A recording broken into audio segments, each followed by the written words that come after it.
Welcome to Code Talk.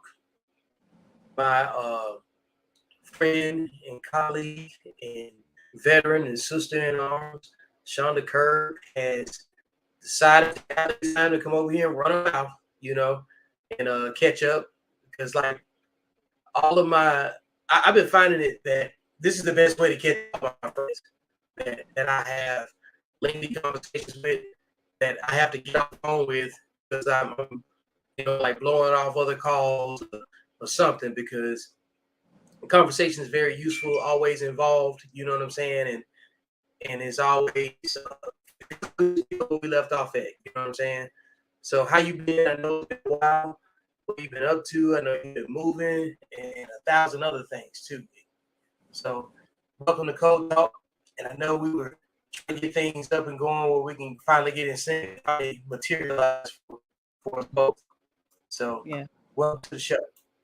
Like minds can come together and, just talk and inform each other, share information back and forth, share thoughts and ideas and opinions and just grow, within the community and talk with each other. I enjoy these conversations, and it has been really busy for me. I think the last time we talked was earlier this year when we were talking about trying to work together to discuss some topics, and life kind of happened for me. And I'm glad that we're getting ready to talk right now today, because I feel like everybody in the world, not just us, but everybody is in a position of awakening, to really come into understanding of more things and deeper things. And so it's a really good time to have a conversation around some of those things. I feel like I'm off center. Am I? I am. Okay, Oh, there we go. no, it's me. I changed the Zoom on it, so I can get you into the picture the way you need to be in the picture. You got the light hitting you the right way. We good to go. You know what I'm saying? So, Appreciate it. uh, I want to make sure we get things captured as transparent as possible. So, like when you get a chance to speak, I'm gonna move the camera, move the angle so you can get your clips out and everything too. And so, um, I'm gonna drop the show link in here because somebody's gonna want to know how do they get on here, So, and let me find that really quick. So, a couple of things too I want to discuss is that, me, I've been running with the women all day, and it's not Yeah. a shot. It is an involved conversation. So, which is why I show Woman King to be like kind of the segue for it, because the conversation and dialogue existed before the movie. And one of the things that I wrote my first book about, the code, was that, like in the military, like you can't say you didn't know if somebody gave you a handbook. Right. It's kind of that. And a lot of people sometimes just don't know things because they don't have a handbook, Mm-hmm. or the one that they have puts them in a space where they just can't follow through on some things. Mm-hmm. And I tried to put something that was easy to action and implement, you know what I'm saying, and start seeing, changes like right away, Mm-hmm. So Mm-hmm. that conversation that I've been having on social media is designed to get input from people that want to see it change, Yes. not to shame people, but if you don't point out the parts where you messed up, then how do we set, like the right parameters to show improvement going forward, right? We don't know Absolutely. what we don't know. So along those lines, I want to let you speak because I want people to understand that it's not a challenge to shame somebody in the space that they're in, but you got realistic challenges. You got challenges internally before you fix the collective. You know what I'm saying? And Mm-hmm. one of the things I've been saying is that we've been talking about the Black community needs to come together. Always that's an enduring thing. But we can't even get the women to come together. I work with a lot of different men who are married, got kids.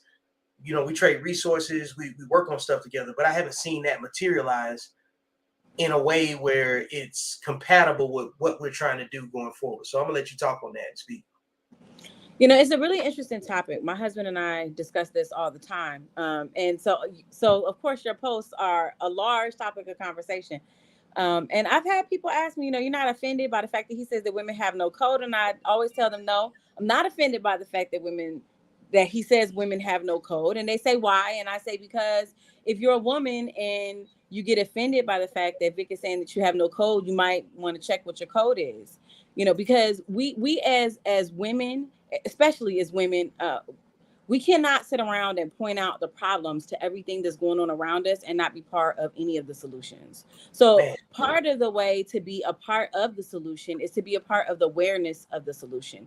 And so we understand this a lot when it comes to like our children and business and anything like that, when it comes to pointing out other people's issues. But sometimes the Black woman, and I'm talking about me too, I'm not just talking about anybody else, I'm only speaking from my own personal perspective.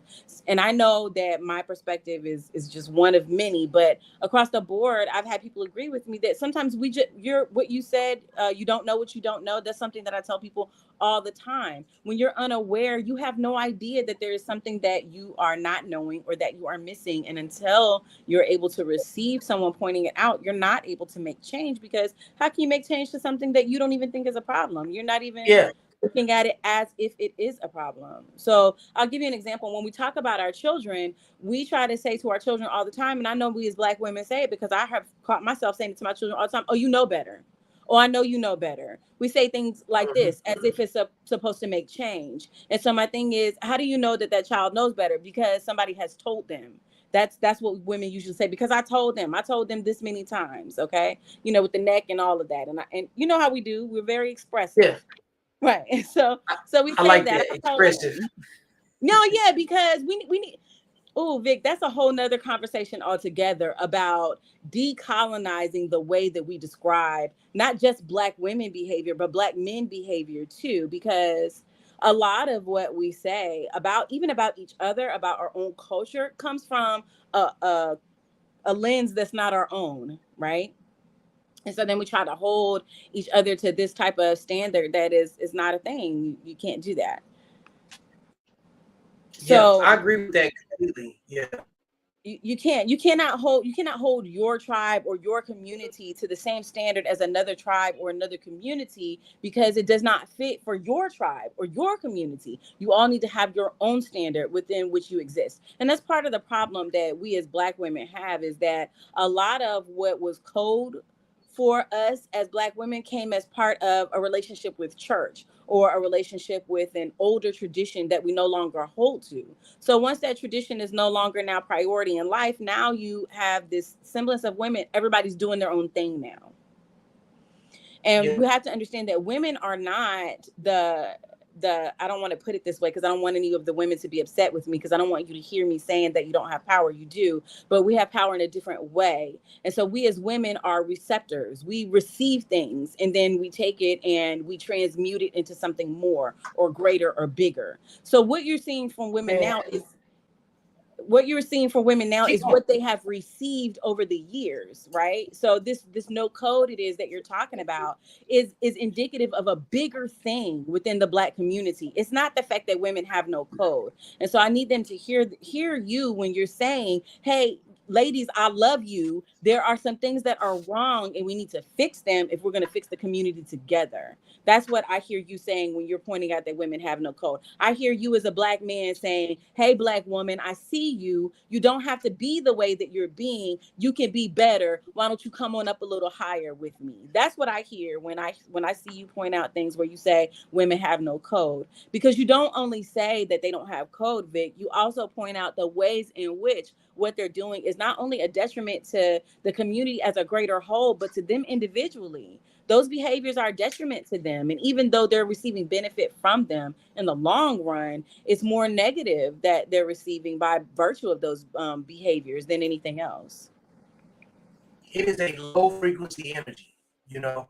Uh like there's nothing of value that comes out of the behavior of the people that I described not having any code. You Mm-hmm. know, Mm-hmm. like I won't even acknowledge them as a part of the community until code is established. That way we know the difference. Um, One of the things that you pointed out was about the lens in which we look through our problems. You know what I'm saying? And you're Mm-hmm. right. The lens is one that's generally a capitalistic lens, which speaks to a Eurocentric way of thinking. It speaks to things that preserve the establishment status quo. You know what I'm saying, top to bottom. And one of the things you pointed out was you spoke on behalf of what women understand. You know what I'm saying? That's being communicated to them, and then you also mentioned being expressive in terms of trying to for women to try to communicate to men how they understand or how they receive the information at a minimum, right? So one of the things that I wanted to point out was language and definition, because the reason I say women have no code is because they greet each other with disrespect in most cases. Or they think disrespect is the language of solving problems, or when really disrespect is just the language of establishing dominance. You know what I'm saying? And I look at it like this. If we can agree that by numbers and sheer numbers and infrastructure alone, that is a man's world, right? And at some point, when you realize that at every turn that somebody signs a check, approves you working here, grants you access to certain areas, signs off on a mortgage, or all of these different things that involve men being at the pen and meeting the paper or paperwork being signed, isn't it rational to say maybe I need to learn the language of men and understand? Like what I mean is this, right?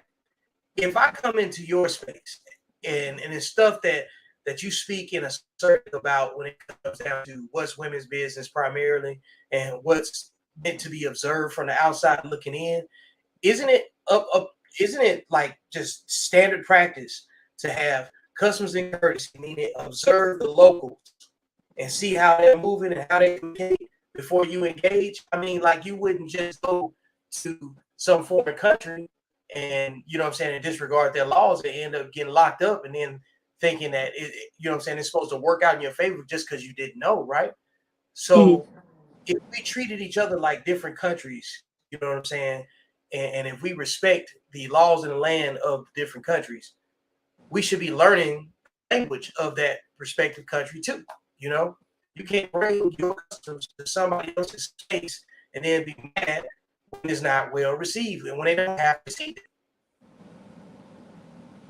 So I agree with you. And I want the women to hear me well, because there's one point in which I don't agree with you, right? And that's about male-dominated spaces. And so the reason why I don't agree with you is because male-dominated spaces are there's nothing wrong with them. Let's start with that.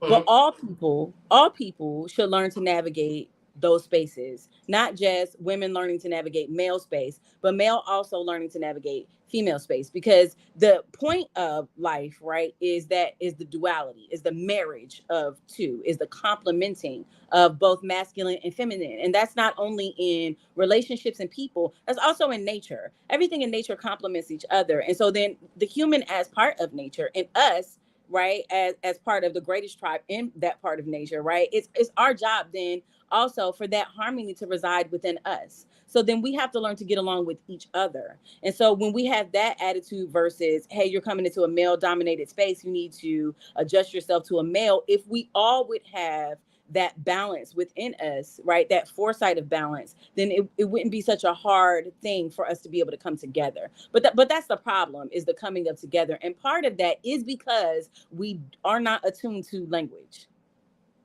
We're not attuned to, we don't have our original language. We're not attuned to this particular language. We don't have a created language within ourselves. We have what they've given us, which they call ebonics, or we have a cultural communication that we've developed as part of being part of this culture over time. But even that is created as a byproduct of a greater issue within the community. Do you understand what I'm saying? So there's a lot of, what I'm saying is there's trauma bonding in our communication. Our communication is not wholly of our tribe. It's filled with a lot of trauma. So even the space with which to come together and for the female to understand the masculine, and for that masculine to understand the feminine, even that is tainted in and of itself. So we're already working from a deficit. So I try to get men and women to understand, especially from a tribal perspective, that together we are greater as one. the black man and the black women have been in trauma together. They haven't been separated in that trauma. They've been in it together. They both have the spirit of a warrior. They both have the strive and thrive of a warrior. If you marry those two things together, you have the perfect complement together. However, it takes us, right, removing pride and ego, right, and saying, hey, let me hear exactly what he's trying to say, and let me, instead of letting me hear what I think I heard. Man, come on now. You're right. When you take the trauma dialect out, you got to start replacing words. That's why definitions are so important. So Like important. like when you talk about trauma, you are infinitely discussing triggers that you cannot see. Correct. You can upset people, you know what I'm saying, without knowing that you upset people. I do it all the time, and I kind of don't care, because at least they're hitting their boundaries. Like instead of just saying being upset and triggered as something that you've read, you should be asking yourself, why does this trigger me? You know what I'm saying? Because Absolutely. the person doesn't know my story, and I have feelings about it. So it's not like he's using or she's using some background information to take shots at a particular person. We are at a point in life where we can discuss behavior, because behaviors, if you don't discuss it, you still gonna be impacted by it. You know what I'm saying? Like it's like trying to avoid the influence of social media. Just because you don't use it the same way other people do doesn't mean that you're not influenced by it. Mm-hmm. You know what I'm saying? You're absolutely right. And so that's why, like, when I wrote my first book, The Code, you know what I'm saying? I was thinking, like, how do we create a conversation where everybody's input is felt and understood, but the prioritization of it is where we always lose, like, I guess the empathy piece. The chance for empathy is where we lose that, because if you tell me my joint is priority, and then you put me on the shelf for 10 months, well, what kind of priority is it? And instead of saying, hey, look, what you have going on is important, but show me where you want your problem to fit in the grand scheme of things amongst these other 100 priorities, because everybody's got a house on fire. Everybody's got some activity that they're doing, and we don't have time to look out for each other the way that person may want us to reach out to them, So they eventually think that we don't care. People go into the out of sight, out of mind, go into their own boxes, and next thing you know, 5 years goes by and you don't like each other anymore for whatever reason, Now, I said I bring up these challenging conversations because nothing's going to happen in our culture positive until we fix the internal beefs on either side. I'm seeing the beefs getting fixed on my side because I'm doing work with the men that I know, because how can we openly attempt to offer constructive criticism to something that we don't understand when they're still trying to understand each other, I've been like getting like random, like information that makes me ask a certain question. There was one lady that transitioned to a man and lived as a man for 18 months and wrote a book about her experience as a man. And then at the end of it, she killed herself because being a man is too hard. So, like, and that's just her individual experience, and at some point, you have to sit back and say, hey, maybe this thing isn't as easy as we make it out to be, from either side. And the thing is that when you go back to changing definitions, the lens in which you're using to look at people, you got to say, hold up, man. Let me figure out what's the thing that I'm good at. Let me figure out how to stay out of other people's way, because the worst thing you could be as a human being is a burden to another human being. So at a minimum, that's the worst thing you could be. If you could stay out of other people's way, things will go a whole lot more efficiently. Now, one of the things I wanted to bring up, which is in line with the discussion, is that the topic is about Woman King. and we had a cultural pivot point. You know, after I watched that movie, I'm pretty sure you read my review or my post about it, Mm-hmm. and I took it. There was nothing negative to take from it. And Yes. when I say take from it, I mean like people are debating the accuracy of the involvement of either tribe and and the Yes. people and the activities associated. But like you got to understand that at some point when capitalism was introduced to cultures that was based off of like bartering and trading and what I'm saying and Mm-hmm. sharing resources, the dollar amount changes the reason why people behave that they behave, especially in an area in a region that was you know not familiar with the culture of what goes on in the mainland, what I'm saying, of whatever place it was. Like at this time, this movie is focused on the European slave trade and their Mm-hmm. involvement in it. But you know, you could take that with a grain of salt because we know what was done. We don't necessarily know the complete ins and outs of it. We never will.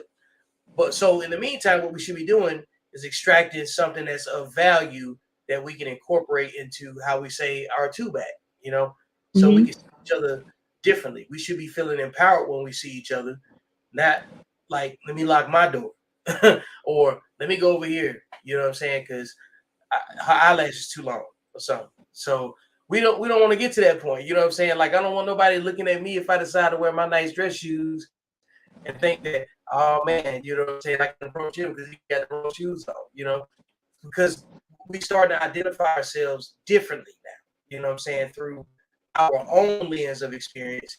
And it's hard to not be jaded in some cases.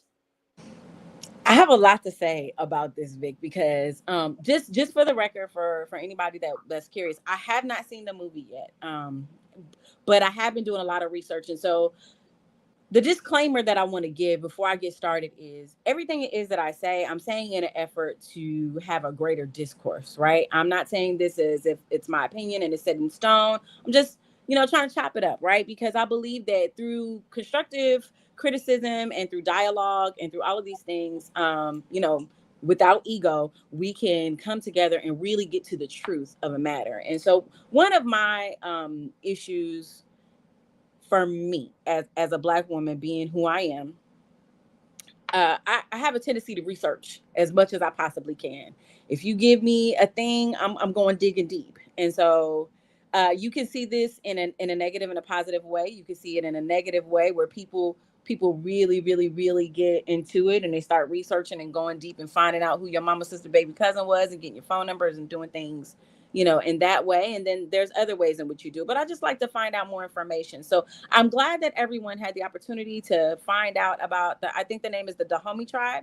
Um, I'm glad that everybody had the opportunity to go and research these people and to hear what their story is, because these people are a part of our ancestral line, right? And so one of the things that we like to do is we like to pretend as if everything in our history is great because of all the negative that has been done to us. And that's not necessarily true. There is negative and positive on both sides of the coin. And so we cannot neglect the part of our history that's not so favorable just because of the fact that it's not so favorable. Like it's part of our history as well. And there are lessons learned to be gained, right? Positive and negative lessons learned. Like things that happen in history did happen, and they are there as a testament to, hey, don't do this.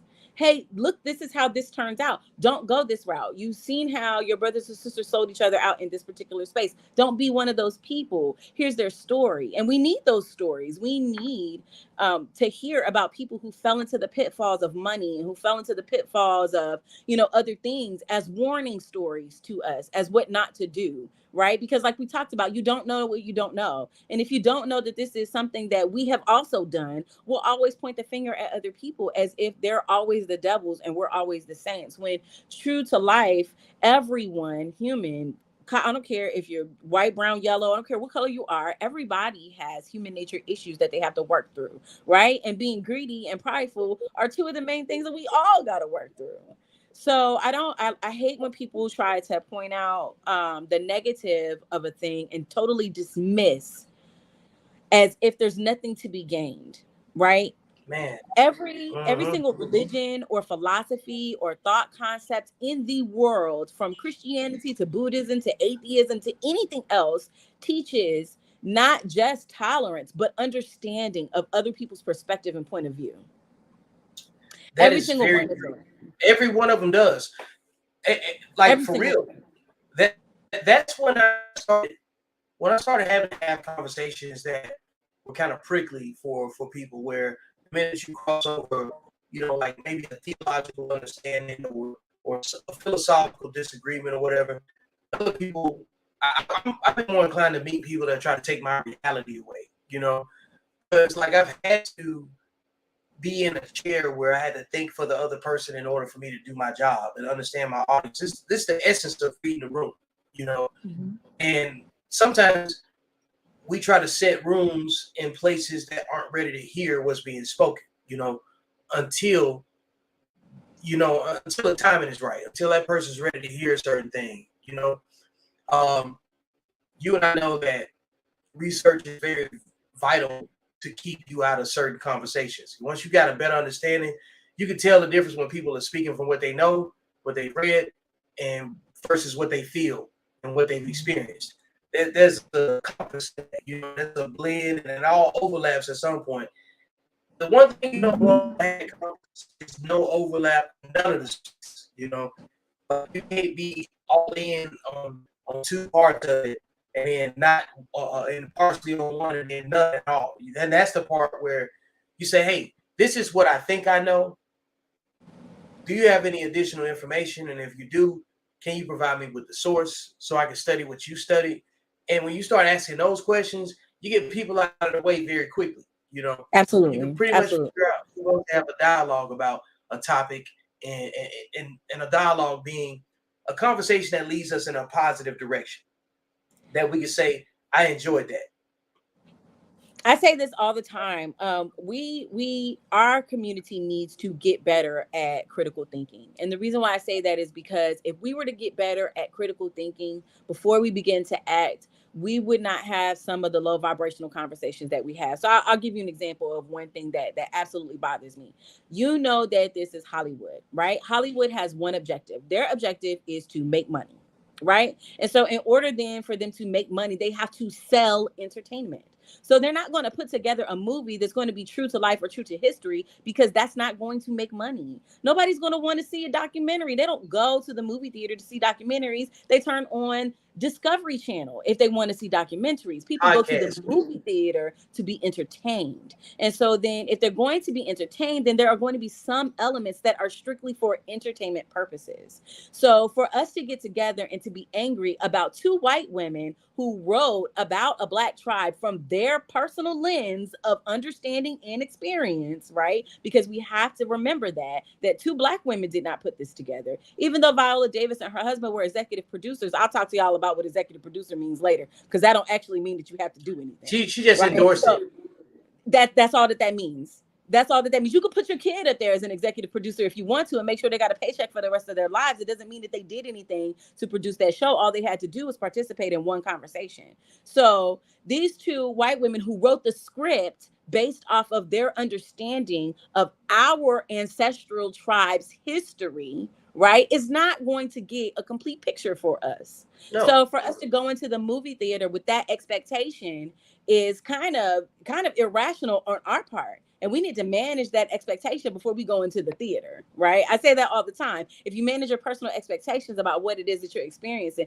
a lot of times you won't have all the disappointment and heartache that you have, because you're putting expectations up here for something that can't meet that.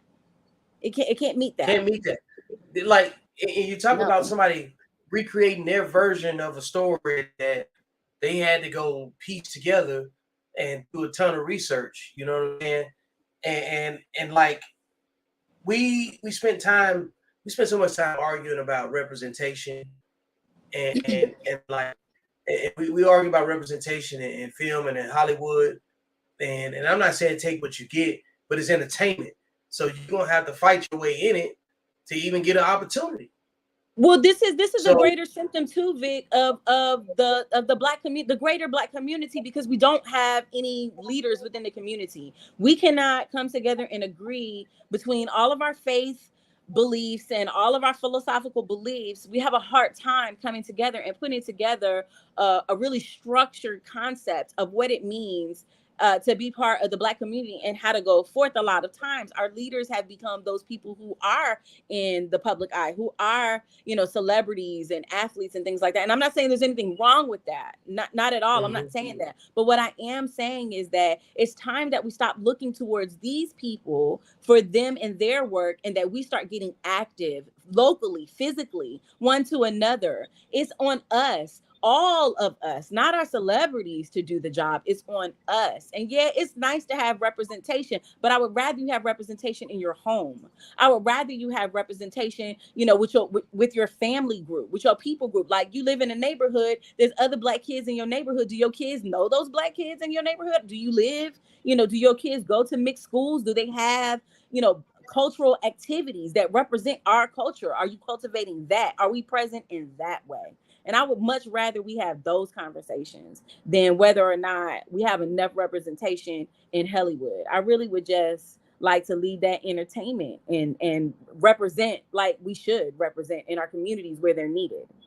Mm-hmm.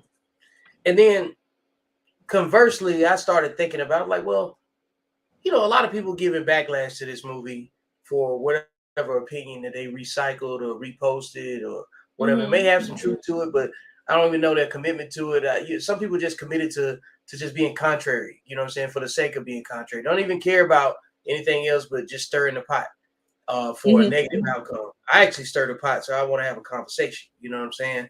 So I started thinking about it, and I was like, people talking about the accuracy of the film are the same folks that watch Power, BET movies, you know what I'm saying? Every film that we have, you know, assigned cultural value to, and none of those were true to form. You know, and we've argued for ethnic representation of mermaids.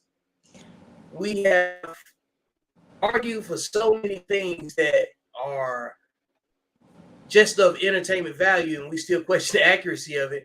And then we get this film, and now everybody forgets all of the stuff that they used to participate in. I know people that quote The Wire line for line.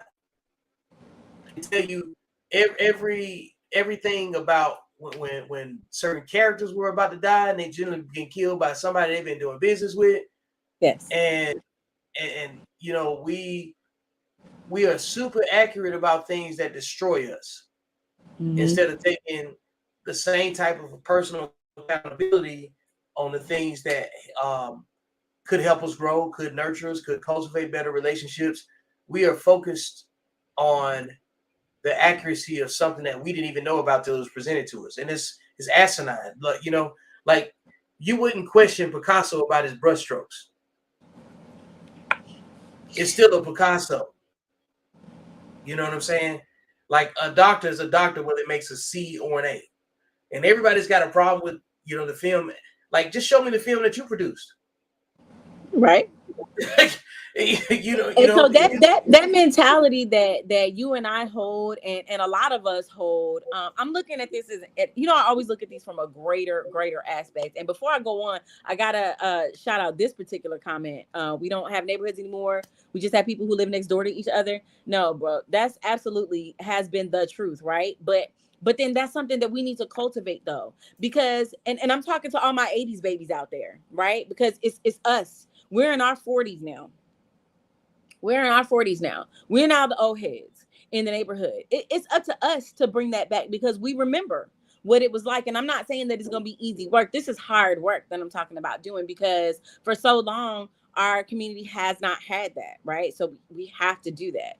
But continuing on and speaking to that greater thing that you're talking about, Vic, about people who have never researched anything or didn't have an opinion until the movie came out, and now all of a sudden now they're experts. That's also a symptom of a greater, when I say cultural, you know, sometimes I mean cultural, and I'm talking about as far as tribal cultural, and when sometimes I say cultural as part of like a big worldwide whole. So Western culture, right? So like we live in the United States of America. And even though we're Black and we have our own individual culture, we're also can't divorce ourselves from the culture of the country that we live in as well, too, because that also informs some of the things it is that we do and what we say and how we see things. Because if we were to grow up in a different culture, we would not hold some of the same beliefs. So culturally, us living in the United States, we have this freedom of information, right? It is readily at our fingertips everywhere. And so then everybody now has a really deep philosophical opinion because they have access to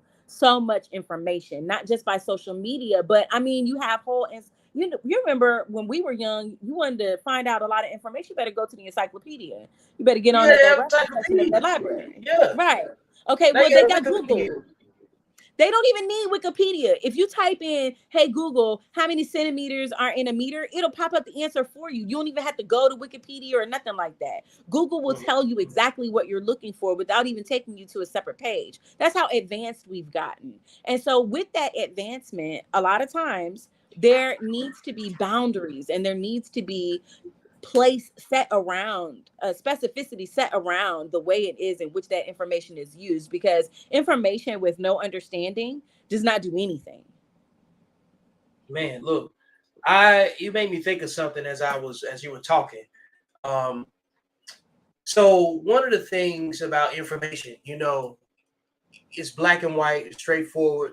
Then you take information and you put that with data, and then you form an opinion or hypothesis or you make some sort of assessment, right? Mm-hmm. The behavior that's supposed to be a determination between the behavior that's being observed, Mm-hmm.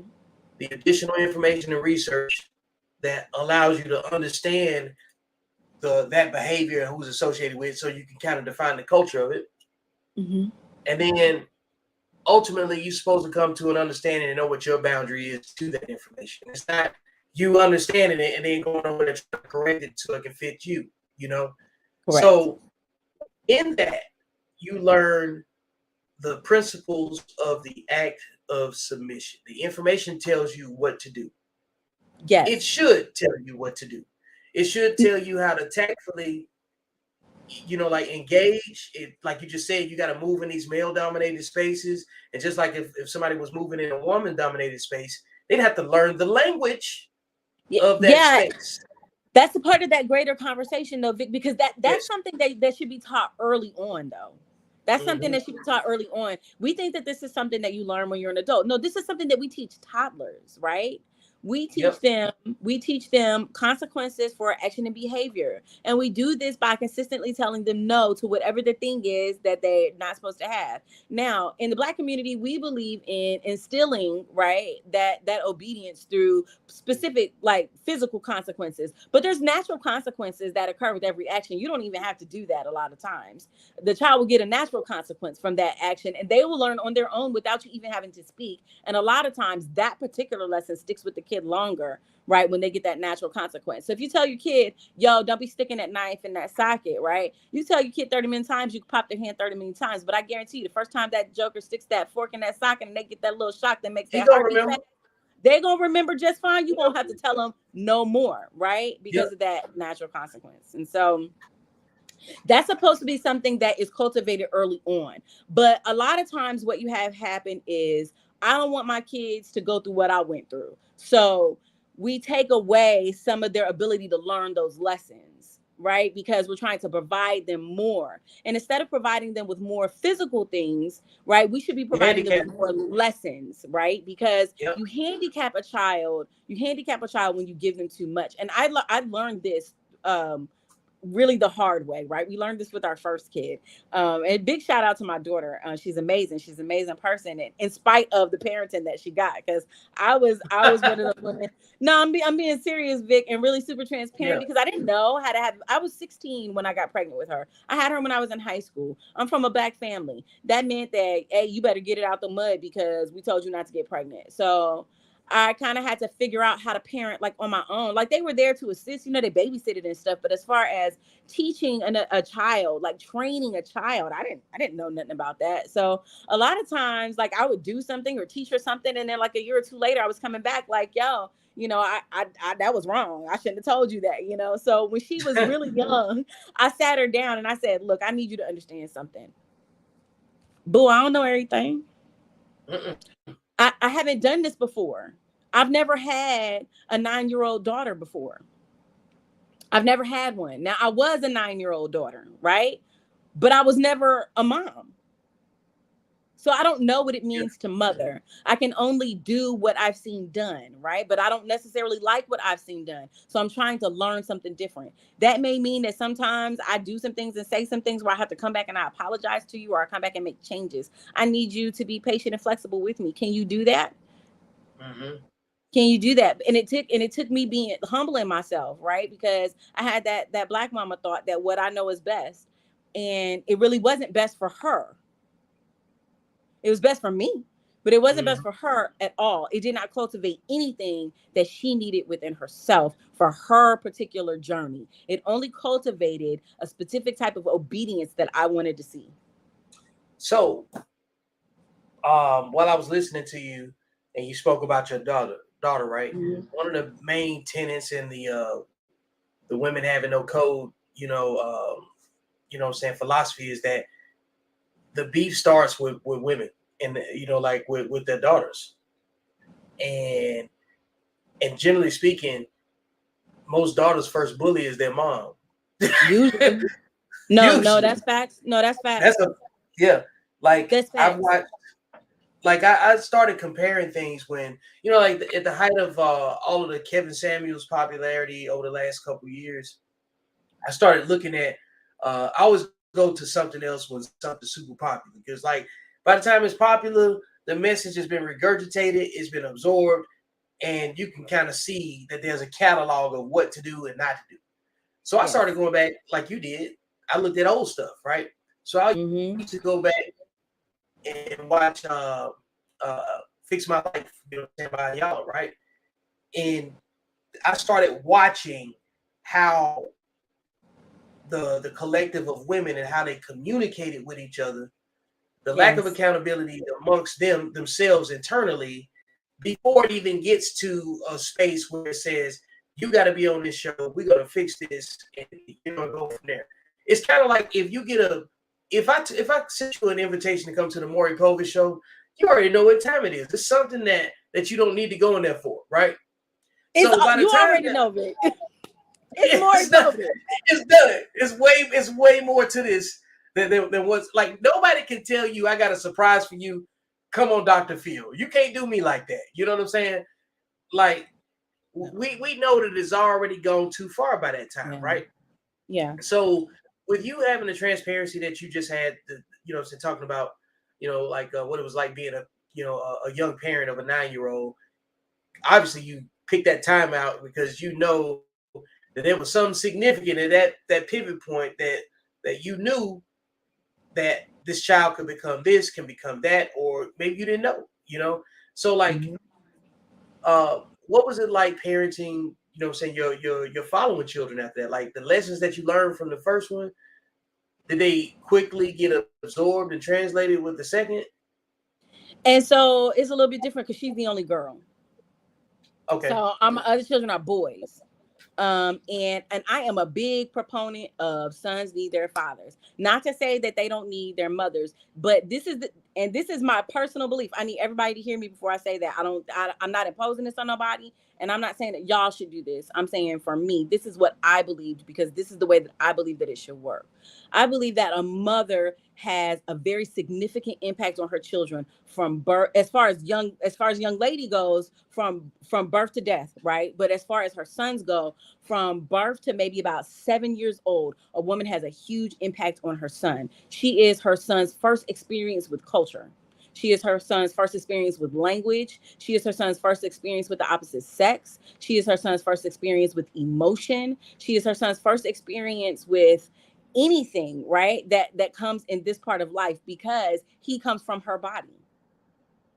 And generally, the woman has the greater responsibility for child rearing at that age. And I believe that it is important. And I believe that for those first like 7 years of the young man's life, she needs to be as close to him as she possibly can, even to the point where in the Black community they would say that she's spoiling him, because she needs to do that. And I'm gonna tell you why she needs to do that. She needs to be that first number one fan of that young man. She needs to build up that young man's confidence until it's unshakable and unbreakable.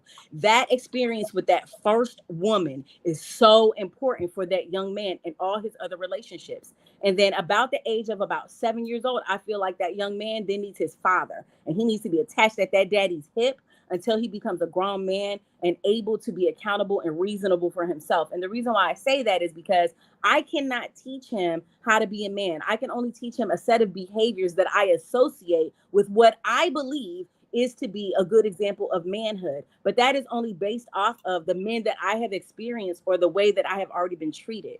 I don't know the internal workings of a man. I don't understand how men's minds work. I don't understand their conversation and speech as a first language. It is not my first language. It is my learned language. So in order for him to be able to operate as the full man that he's supposed to be, he has to be around men. He has to cultivate that manhood. It has to be done within the proper standards for that young man. And so then he needs that father for that. And so about the age of about 7 years old, when he shouldn't be, whining and crying no more, he shouldn't be nursing anymore. He should be really able to be separated from all that his mother can provide for him and stand on his own 2 feet. Then that daddy should be molding him after that to be a man. Now, when I was raising my daughter, I had no concept of these things. None whatsoever. I had no idea of what I was supposed to be to her, of what my role should be, of the modeling that I was setting for her. I had no idea. All I knew was there was this infant and she needed a bottle and she needed a diaper, and I needed to figure out when those times were. And that was all that I knew. And so I didn't really change. I'm going to be honest with you, Vic, and a lot of women are going to be upset with me, but I got to tell the truth. I did not really realize that I needed to even make a change to the way in which that I was parenting her until my husband said something to me. My husband is not her father. I got pregnant with her when I was in high school. I did not meet my husband until I joined the military. So I already had children when my husband and I met. And so the first thing that he did was cultivate his own personal relationship with my daughter separately from me.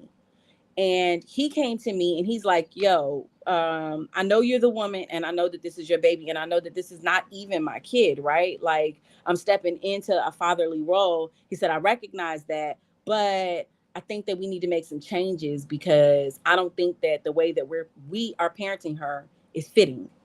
Mm-hmm. And I said, and it hurt. I'm not even going to sit up here and lie, Vic. I'm not finna sugarcoat it or nothing. It hurt my feelings real bad because in my Black mama mind, you don't tell me how to raise my kid. Right? Which is ridiculous because I asked you to marry me and help me raise her. So how dare I then put shackles on you after I asked you to take care of this other man's child, right? That's crazy. But I had to deal with those feelings that came up, and my husband was so patient with me. And he was like, babe, it's not just you, it's me, it's we. We've never raised a 9-year-old daughter before. We don't know how to do this. We need to figure out something different. So let's do this. Let's figure it out together. We are parenting her, so let's do it. And, it kind of really softened the blow for me. And I was really able to hear him. And then I just kind of was vulnerable and like, I don't know how to do this. I didn't have a good relationship with my mom. I didn't see good relationships with women. So I don't know, and I see your mom but I don't know how to do what she's doing. And he said, I'm not asking you to be my mom. I didn't marry my mom. He said, you and I need to figure out how we parent our daughter. So the way that we figure out how to parent our daughter is to get to know our daughter. And so he just kind of, I'm not even gonna lie, Vic, he kind of handheld me through the process of really getting to know her and what it was that she needed and what motivated her and how she understood life and her thought process in order to better parent her. But had I not had that experience, Vic, I would have been low vibrational and raising something that I wouldn't even have been proud of. Man, look, you know what he did? He taught you his language. He did.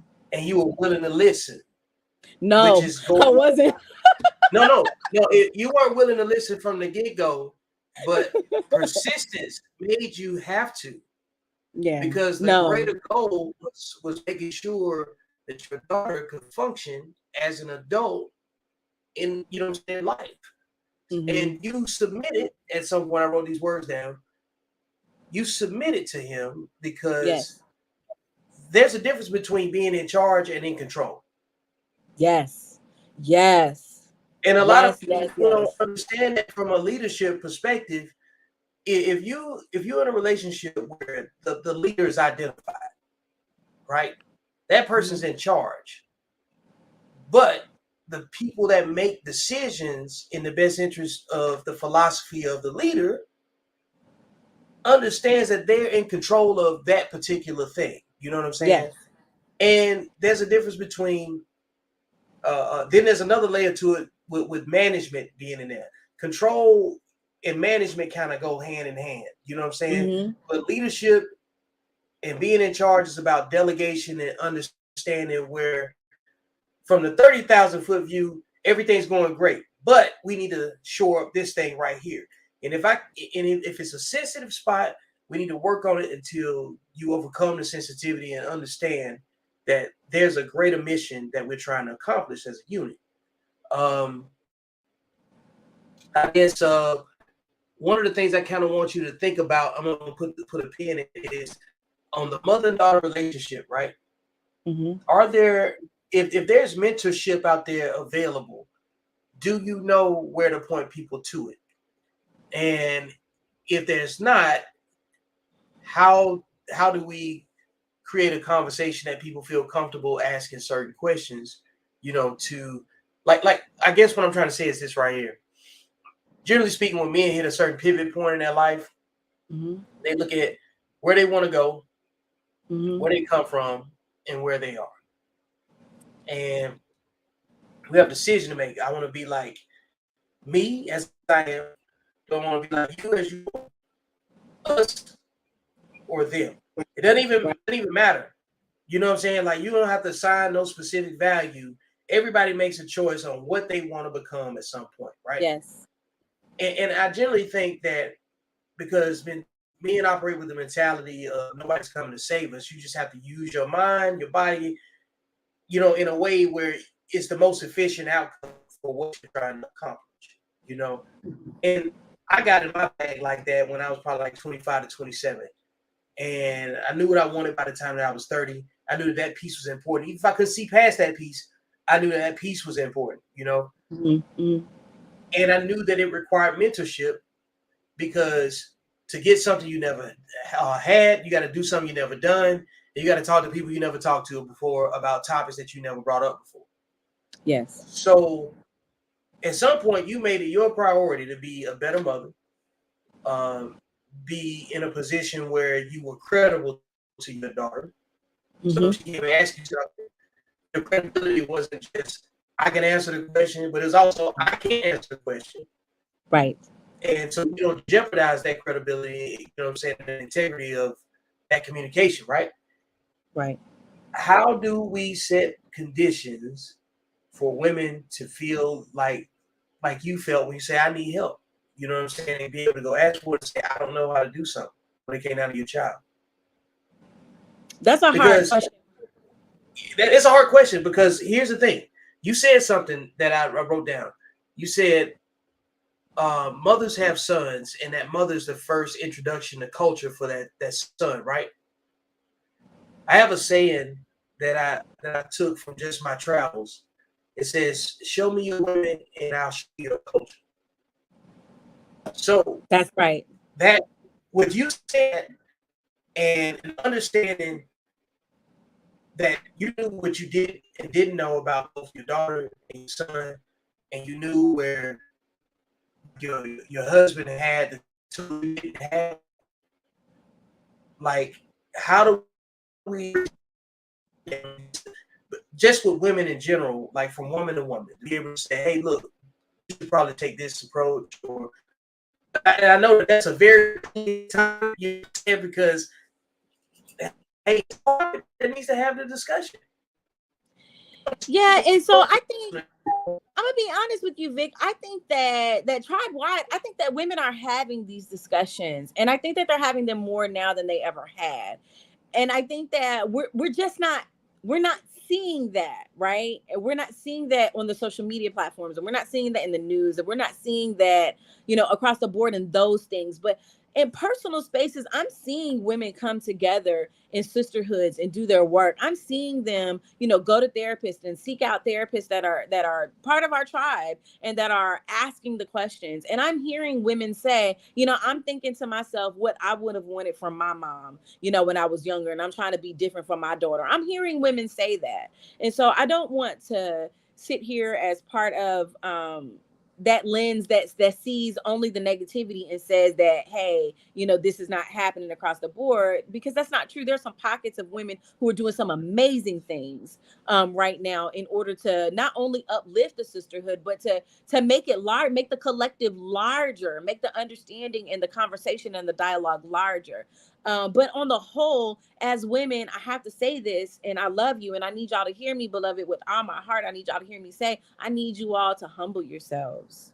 I really need you to. I need you to understand that you don't know everything, babe. You cannot. First of all, there's no end to learning. There's so many books within the world that you've never read. I've never read. We've never even seen. There's titles and authors that we've never even been introduced to. So for us to walk around as if we know how to do everything, we don't know how to do everything. And so sometimes, even though that man didn't have to raise a child before and you did, he might have a better idea for this particular situation. Sometimes it's okay to not necessarily get it from your sister, but to get it from the man that you're with, for him to say, hey, babe, can we try something different? Maybe that doesn't work anymore.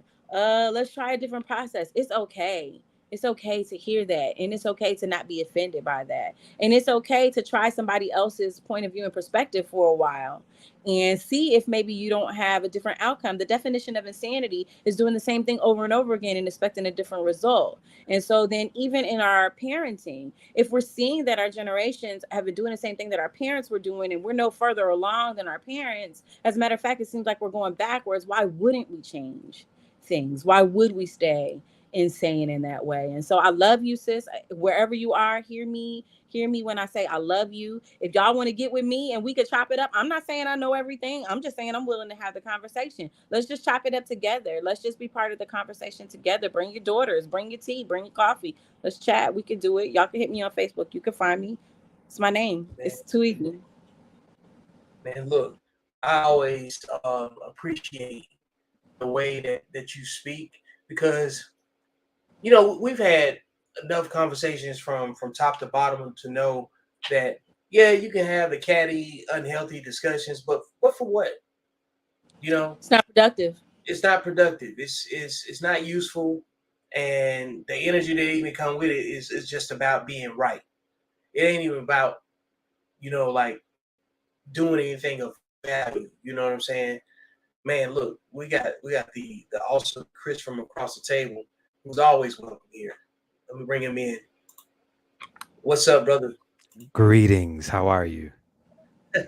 Hey, not bad, man. Hey, look, you always show up to talk to some of the most important people that I've had a lot of dialogue about these topics that I post on a regular basis, and the usefulness of it. And Sean and I have been trying to end the fight. Thank God. Oh my God, yeah. Thank God. Yeah, so we've been trying to end the fight. And so what's funny is that when you came on one of the previous casts, you know what I'm saying, on another one, then on Elevated Dialogue, which is on Wednesdays at 7 p.m., maybe Uncle Junior will grace our presence soon. But we were, one of the episodes we jumped on before we even went live. We were, backstage, running our mouths a little bit and saying, man, we got to end the fight. I'm tired of the fight, because the topic was so prickly. We knew that the fight could happen before, it got out there. So we know what we're trying to preempt before we can get there, So Chris from across the table, man, he's a phenomenal guy. He kind of like jumped in, in the last couple of months, and he has been right in the space to be a fly on the wall in some conversations, and then he's always been a useful contributor. And to have everybody here in our 40s have this other, spin on life, and knowing that what we knew from then and we were trying to sort it out and actually get in position to start from zero now to make up for lost times. Like he's like the perfect person to be in this conversation based on like some of the things that you discussed, previously before we got here. So welcome, Chris. Chris meet Shonda. Greetings. How are you, my lady? I'm doing well, bro. Nice to meet you. Pleasure. Pleasure. What you want to jump in on, man? Because I saw you chiming in. You always welcome to come in here. I was just, to be honest, I was just listening, and I was listening to Mrs. Shonda. I was listening to her talk, and I was thinking, this is something that needs to be heard, and it needs to ripple throughout our community, because the base level of everything that she has been saying is that ladies, mothers, and fathers too need to let go of their egos. This fight is not about us. It's bigger than us. And we need to figure out how to fix this shit, because I'm tired of it. Excuse my language, but I've said this since the beginning. Over here.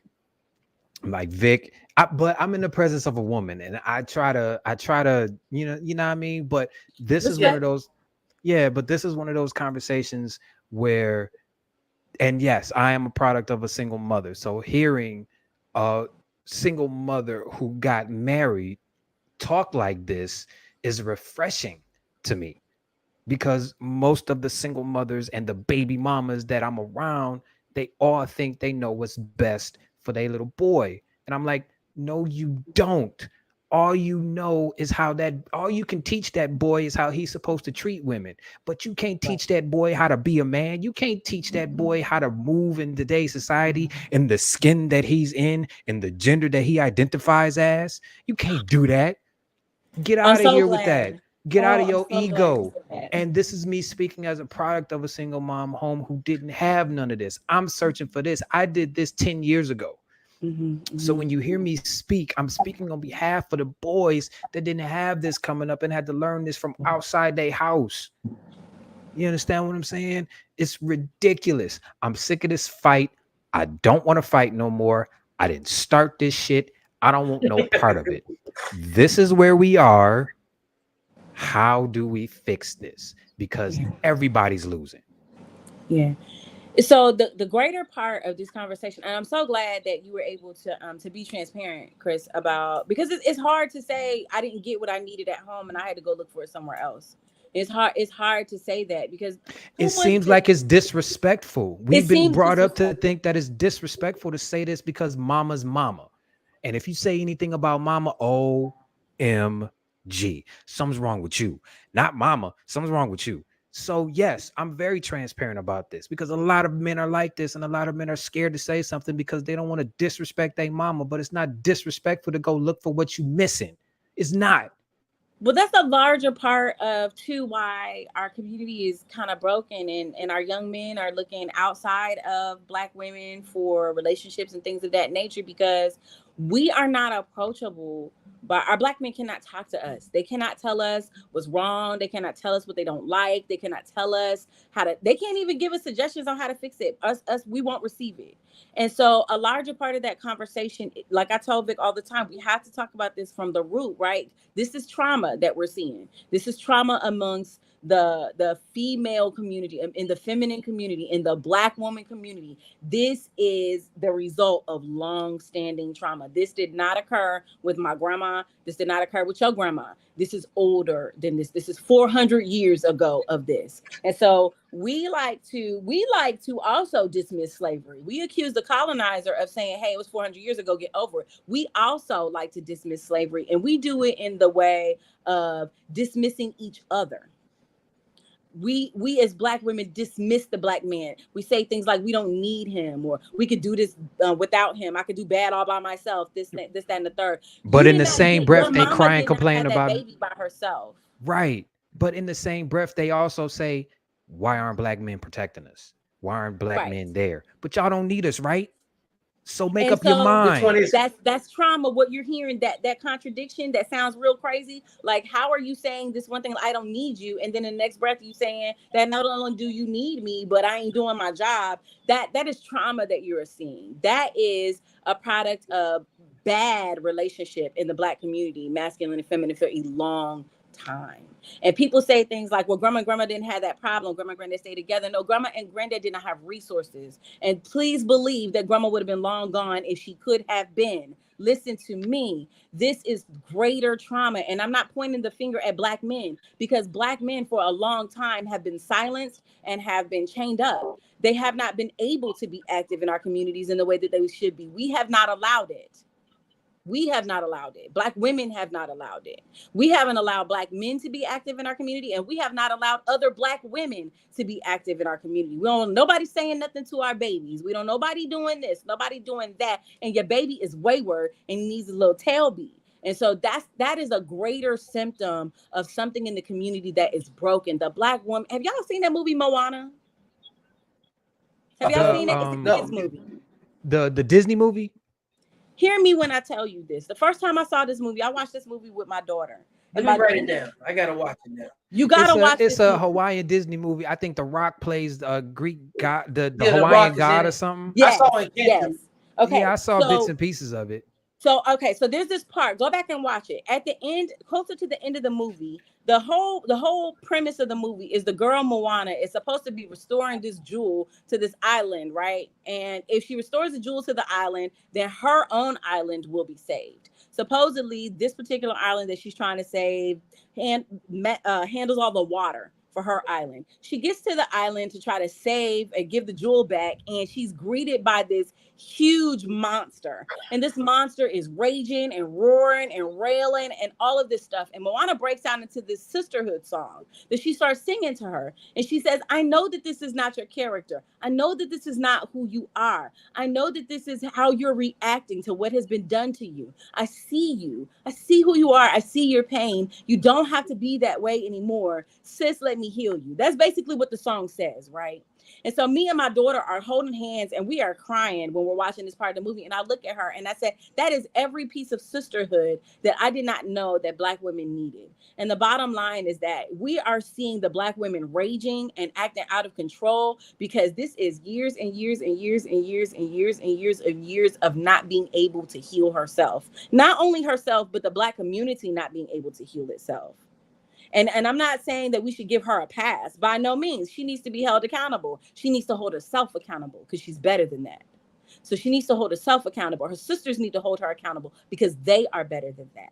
You, the Black man, need to hold your woman and your sisters and your cousins and your aunties. Hold them accountable because they are better than that. Your grandmas and your mamas, respectfully, you need to be held accountable because you are better than that.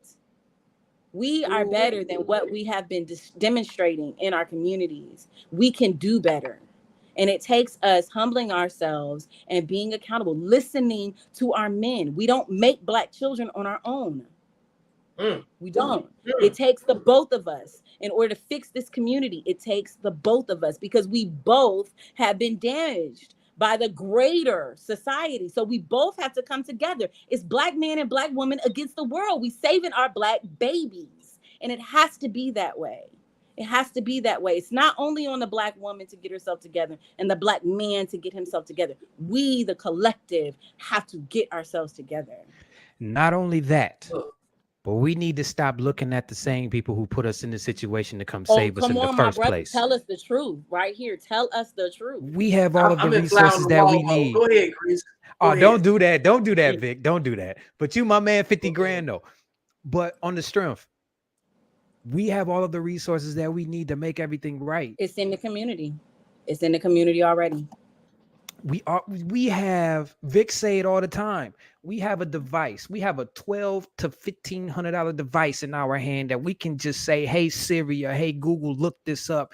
And a trillion different things will pop up. Vic has a book called The Code for the Fellas to actually straighten this mess out. We have everything that we need. We have to stop looking outside of our community to fix our community. We got to fix it from the inside. And like you said, it all starts with letting go of our ego. Yeah, that's I've facts. learned. We was talking about this last week. I just celebrated 19 years cancer free. I'm not allowed to have an ego. Blessings. You understand what I'm Blessings. saying? I'm not allowed to have an ego. I can't have an ego when my life can be snatched from me at any given moment by the divine creator. I'm not allowed to. And I know that I'm on this planet for something bigger than me. That's where we have to be. Everybody's all, let me go get this, take, and then push everybody away. You understand what I'm saying? And I'm like, nah, I'm going to take this information. You want it? Come get it. It's here. Yeah. One of the things that I've noticed in the Black community that's hard, and one of the brothers in the chat asked a question, and I'm going to speak to it. Uncle Junior Network. He said, Word to Uncle Junior. He said, how do we tell Black women? This is a really good question, because how in the world do you ever tell a Black woman, baby, you ain't right? I literally just asked my lady, how do I ask you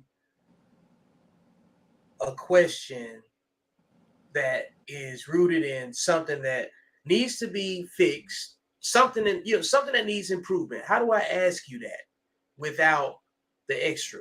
You know what I'm saying?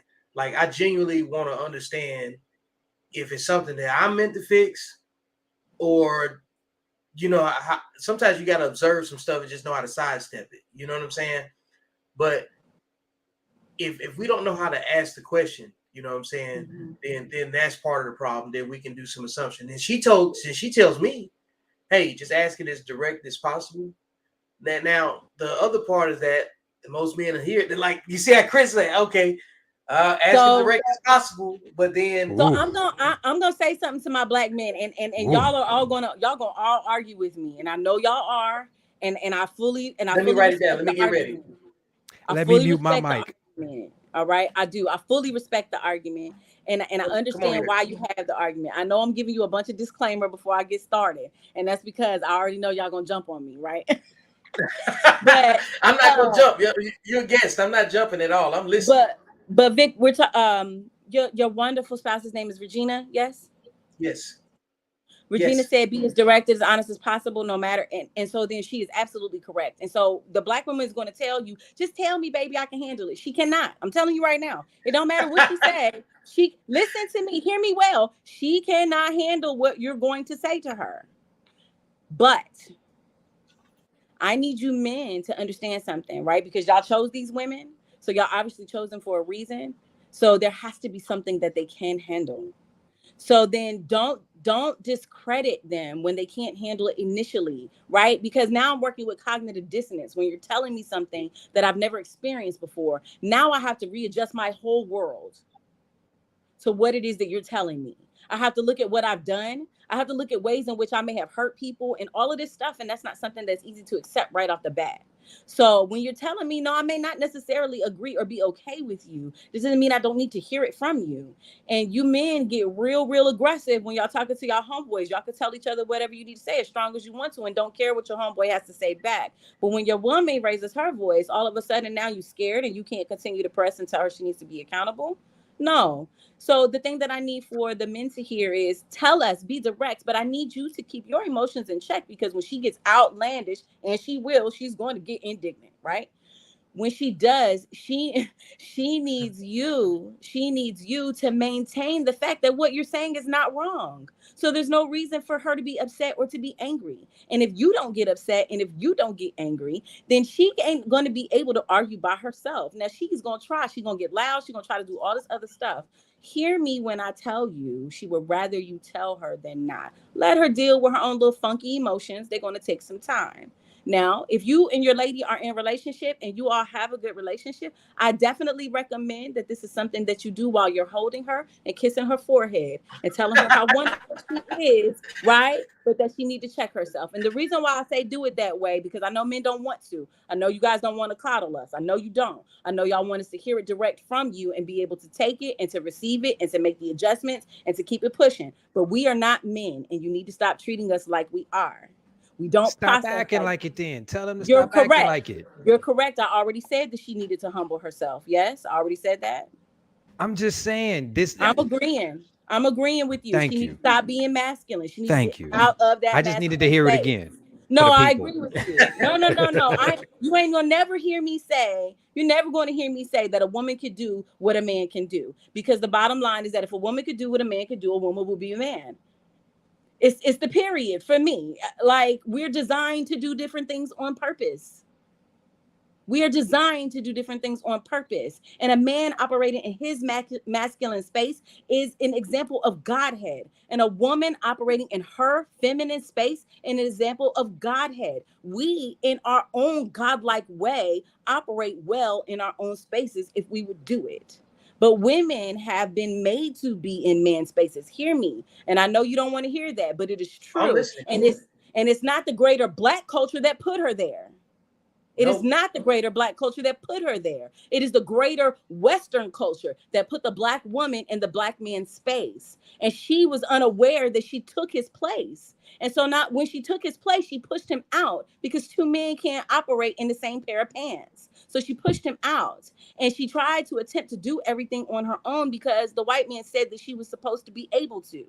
And so she believed it and started doing it, because right now I got to do this.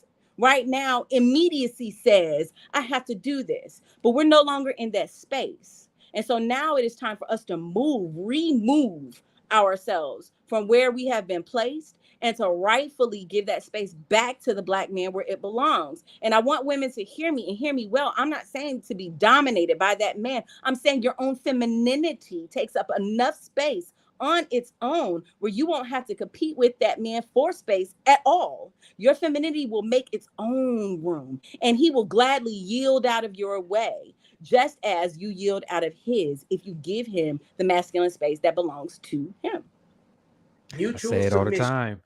Mutual I say it all the submission. time. This is when I talk about ending unhealthy competitions. Absolutely. Like that is everything that you're talking about. It's a basic law of nature. It's a basic law of nature. Get in your box. Two things, right? Get back in your box. Two things can't occupy the same space at the same time. That's right. The law of physics. You're asking for empathy to reside in a space where there's trauma.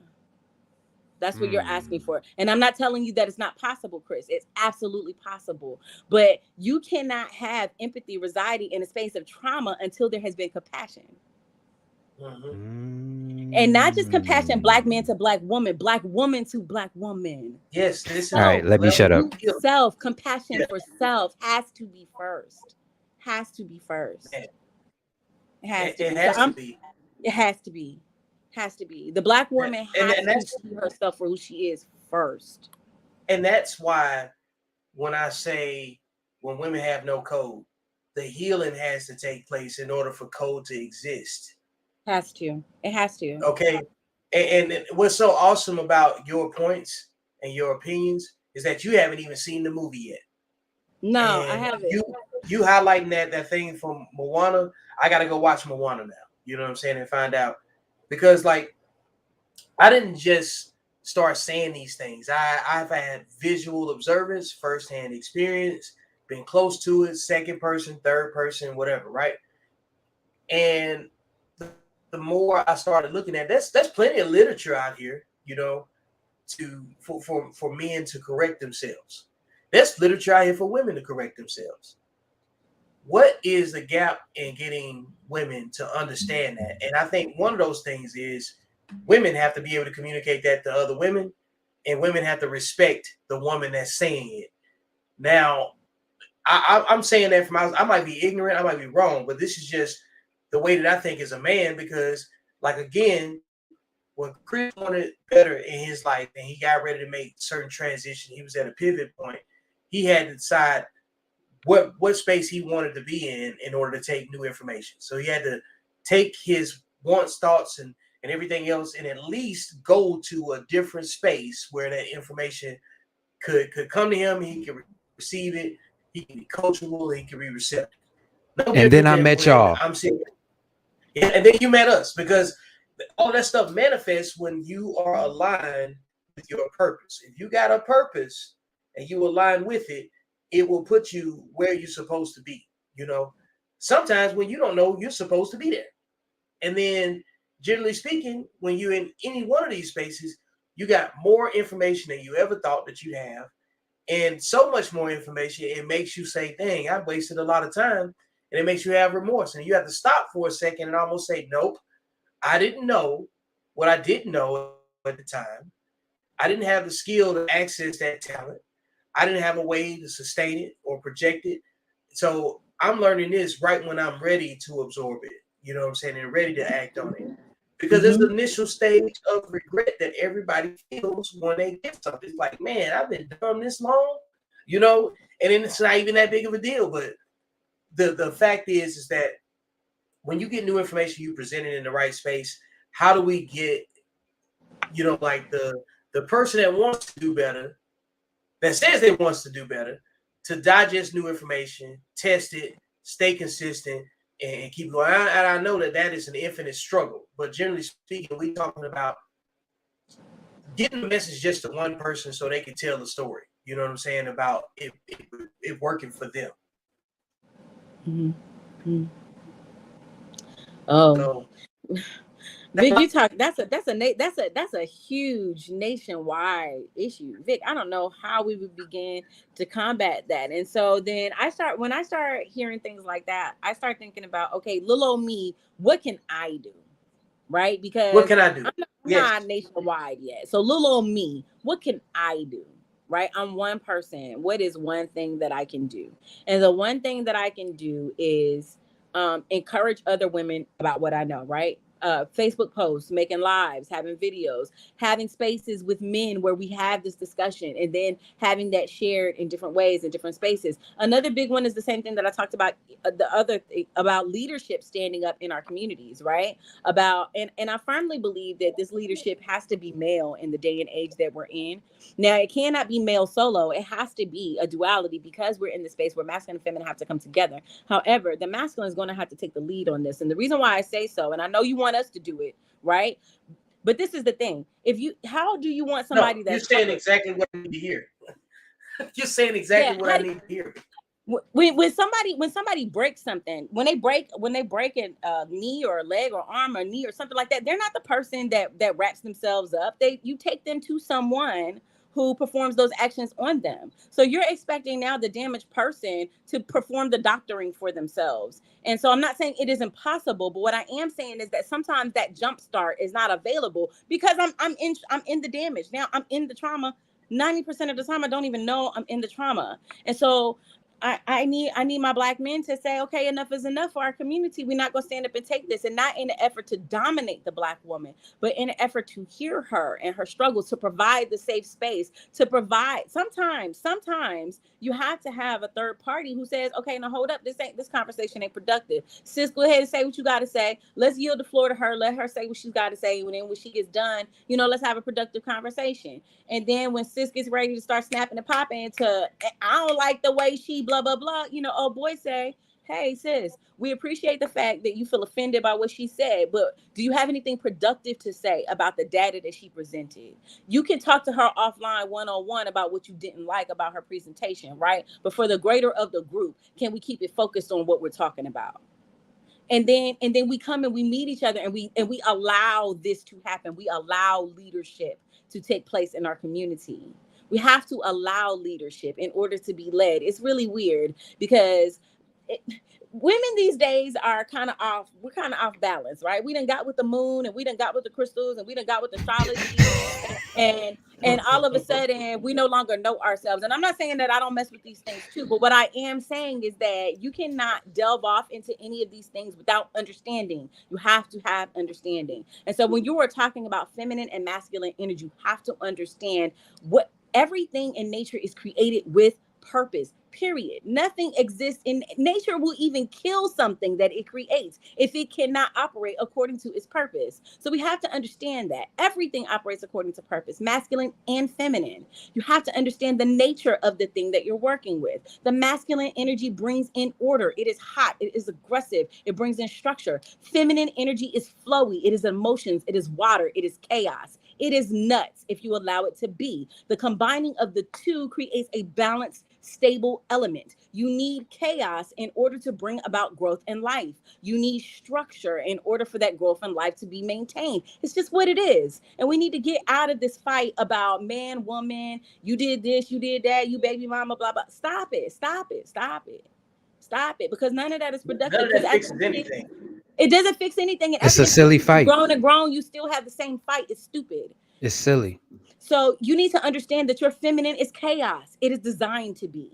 It has a purpose. It also needs a container, because chaos allowed to run wild will create destruction. It needs structure. It needs a container. You need to allow that man to bring that structure in that container for you. If he does not bring it in a way that is supportive of you, then get another one. You don't have to switch and get a woman. Just get a different dude. Stop picking the same dudes. And if you recognize you're picking the same dudes, then stop picking and just work on you until you're changing some of the things that you're noticing, because every man it is that you hook up with is a reflection of what's going on inside of you, and vice versa. As a man, when you're picking women that are a reflection of what's going on inside of you. So if you're picking women that are low vibration, my boy, get your vibration up. You're going to attract what you are. So women, if you're meeting these men and they ain't no good and all they got is these little $40 and they're not doing what they're supposed to be doing, maybe you need to change what you're doing so that you can get you a quality man. You be of quality, and then you will attract quality. And so I'm not trying to tell anybody that they're not of quality. I'm not trying to tell anybody that they're low vibrational. I'm telling you, check the people that you attracted, and that'll let you know who you are. I don't have to tell you anything. Man, come on now. Look, Can I say something real quick? Yeah, go ahead, Chris. Go ahead. I'm gonna say this real quick and I'm gonna shut up. I'm glad you said everything that you said about us being upfront and saying what we need to say and having compassion behind what we're saying. However, we as men need to learn how to take a L, which means that if you are saying this is what's wrong, I need you to fix this because what you're doing is causing problems. And if you're doing this, we're going to have an issue. And she immediately feels like you're attacking her and doesn't change, walk away. And so that's a solution. Walk away. That's a big solution. Stop staying with people who do not share your vision. Why? Why are you doing it? It's because a lot of men are afraid to take a L, because a lot of men feel like this woman is going to be the best that I can get at this time. Or they think that they have to say what they need to say to get some. Can I say one thing to that? The floor is yours, my lady. This realization hurts my feelings. I don't want to make this realization that I'm about to make to you. Probably the women would say that I'm about to break code with what I'm about to say. But y'all can get some anywhere. It's been proven. You don't have to stay with whoever that you are with. And there's plenty of women who don't have no code, who won't care who you're with, and that will go on and get with you so that you can have your cake and eat it too. That should never be a reason why you stay. That fear of lack in that way in relationships should never be a reason why you stay. That means that you're operating within lack within yourself. And that means that you obviously don't need a relationship, period. And you need to sit with self and get that together, because when you start talking about this is equity that you're discussing in relationships. You're talking about equity, right? And you're saying that men are saying that they don't feel as if they basically that they have enough. It's a scarcity mindset that they think that they can't do right, that they can't do no better than what they got. And that's another issue that's happening in our community. We really think that what we have is it. That's social media's fault. Social media was something I wholeheartedly agree with you. To connect the world, right? And it made everybody's world this big. And so with that mindset now, men and women across the board are having the same fear of loss. There's 6 billion doggone people in the world. Somebody out there shares your vision, baby. You don't have to stay within these 3 blocks. Right. The world is bigger than the hood you live in, or the streets you live on, or the city limits that you live in. It really is. It really is. Go to a different 7-Eleven. Go to the 7-Eleven on the other side of the city and see if you don't meet somebody different. We have to get out of this position where we're willing to accept whatever's given because we're afraid that we might not be able to find anything better or anything at all. And we have to learn to be okay with self, wherever self is. And as soon as you get okay with self, you won't be running from man to man to man, woman to woman to woman, relationships, institution to institution, bike club to bike club, bottle to bottle, blunt to blunt. You won't be doing blunt to blunt. You won't be doing none of that. Hey, moving from scam to scam. You know what I'm saying? You know what I'm saying? You won't be doing none of that. Hey, some people are just human scams. You know what I'm saying? Like, you won't be doing none of that, though, man. But seriously, we as men need to learn that we cannot save everybody as much as we want to. And let me keep it all the way a buck with you. We as the men in our community, the first woman that we look at is a black woman. We want to love y'all.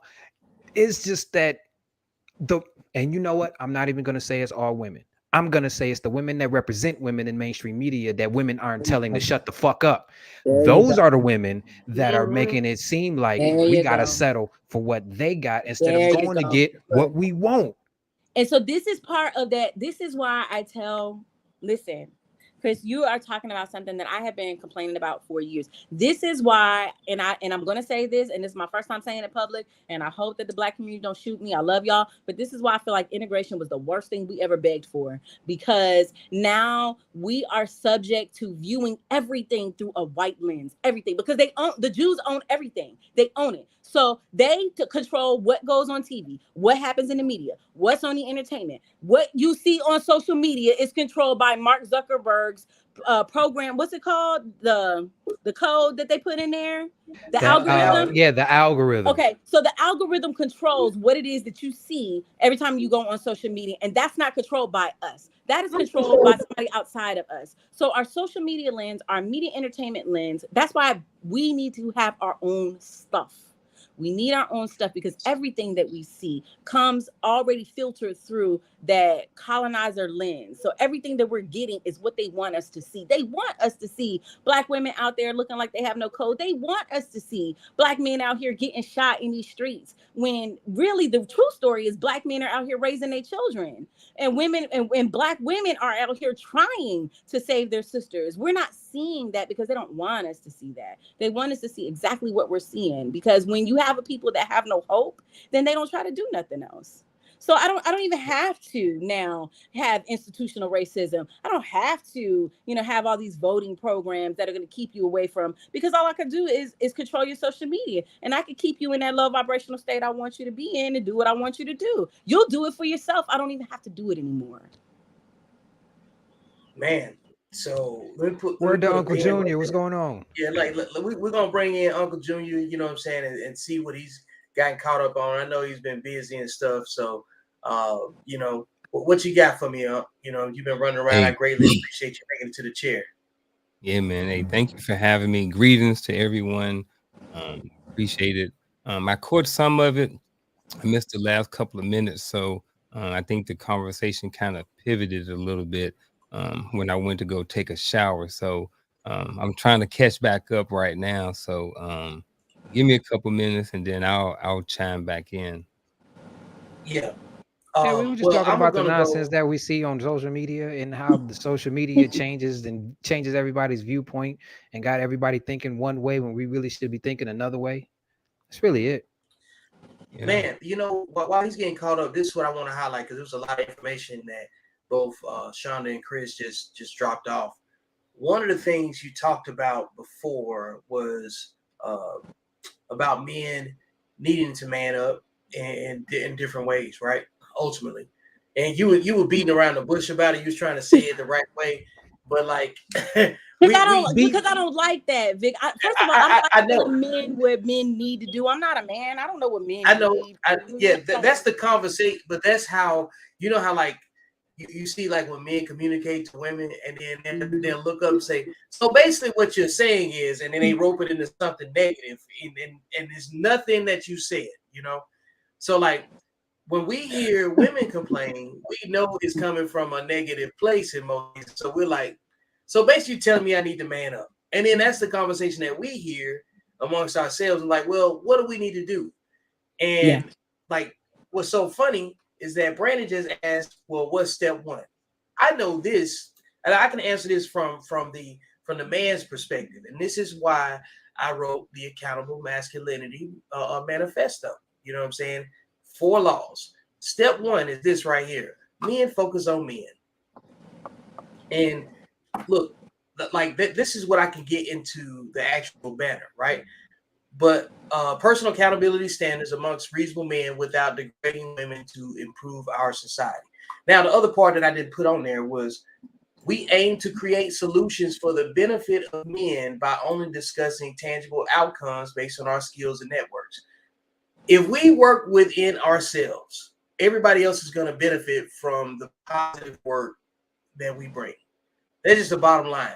It's not to say that we don't need women input, but the reality is that if men are focused on men, women are going to be part of the ingredient anyway. So that's the implied thing. So to Brandon, where he asked, well, what's step one? We got to get on our side of the fence. You know what I'm saying? We generally stay on our side of the fence, and yes, we protect that barrier. We don't go over there in this space. Like, I don't know. I ain't got no straight male homeboys that's tagging me in Rihanna hate groups and Beyonce hate groups. You know what I'm saying? It's only women that do that. Only women do that. Yes. And low vibration men. And no, I'm being for real because y'all hear me when I tell y'all this. I'm not saying it's to rag on women. And this is not just a black woman thing. This is a woman thing. Y'all got to understand. Yeah. I told you everything is created with purpose. Nature don't create without purpose. So the woman was created with a specific purpose. Part of that purpose involves her ability. Her ability to multitask is unmatched. Now, I'm not saying that men cannot multitask. Y'all are gifted in that area. Y'all can multitask too. But a woman, have you ever seen a woman multitasking 5 children and getting it done? It is something about that movement that is poetic and is fluid. And it's because of the way that her mind processes and functions. So when a woman is doing things like that, that's just part of the way that her mind processes and functions. It needs to be corrected and put into balance. But because there has not been any order or balance established for her, it's not been put that way. It's just something she needs to be made aware of. She'll stop. You just have to show her that she needs to stop. But that's something that women do. Men don't do that. Women do that. And that's just part, like I said, we don't think the same. We think different, and that's okay. And it's not a negative thing. It's not. It's the contrast, and that's the other part. The other thing too, when we talked about men manning up and women taking accountability and ending the fight, all of the conflict that goes on that's with that. You said if you're tired of the same kind of man, stop dating the same kind of man, or if you're tired of the same type of woman, stop dating the same type of woman. Well, the ticker I had scrolling at the bottom, put it back up. It fits this perfectly. You can only have what you can afford. Yes. I love that phrase. Nothing to do with money. Yeah, because it has nothing to do with money. Like when I hear women complaining about the lack of men that she can access, not women in general having access, it's based on what you have to offer, right? However it's displayed, however it's communicated, and something like you can have looks, and looks can get you to the conversation, but intelligence keeps you in the conversation with the right people, right? A level of ignorance can get you out of the conversation very quickly, you know? So you can be attractive and don't have any substance, and then you can't afford that relationship because it don't have anything to do with money. You see what I'm saying? So like the resource piece of it eliminates the money conversation, because most of the times the conversations where we have opposing views are debates, and they really basically about money, who's spending the most money and who's not, you know what I'm saying? And what's the value in that money? If everybody had their own bread and their household was taken care of, the bills was taken care of, their health was in check and in order, what are we arguing about?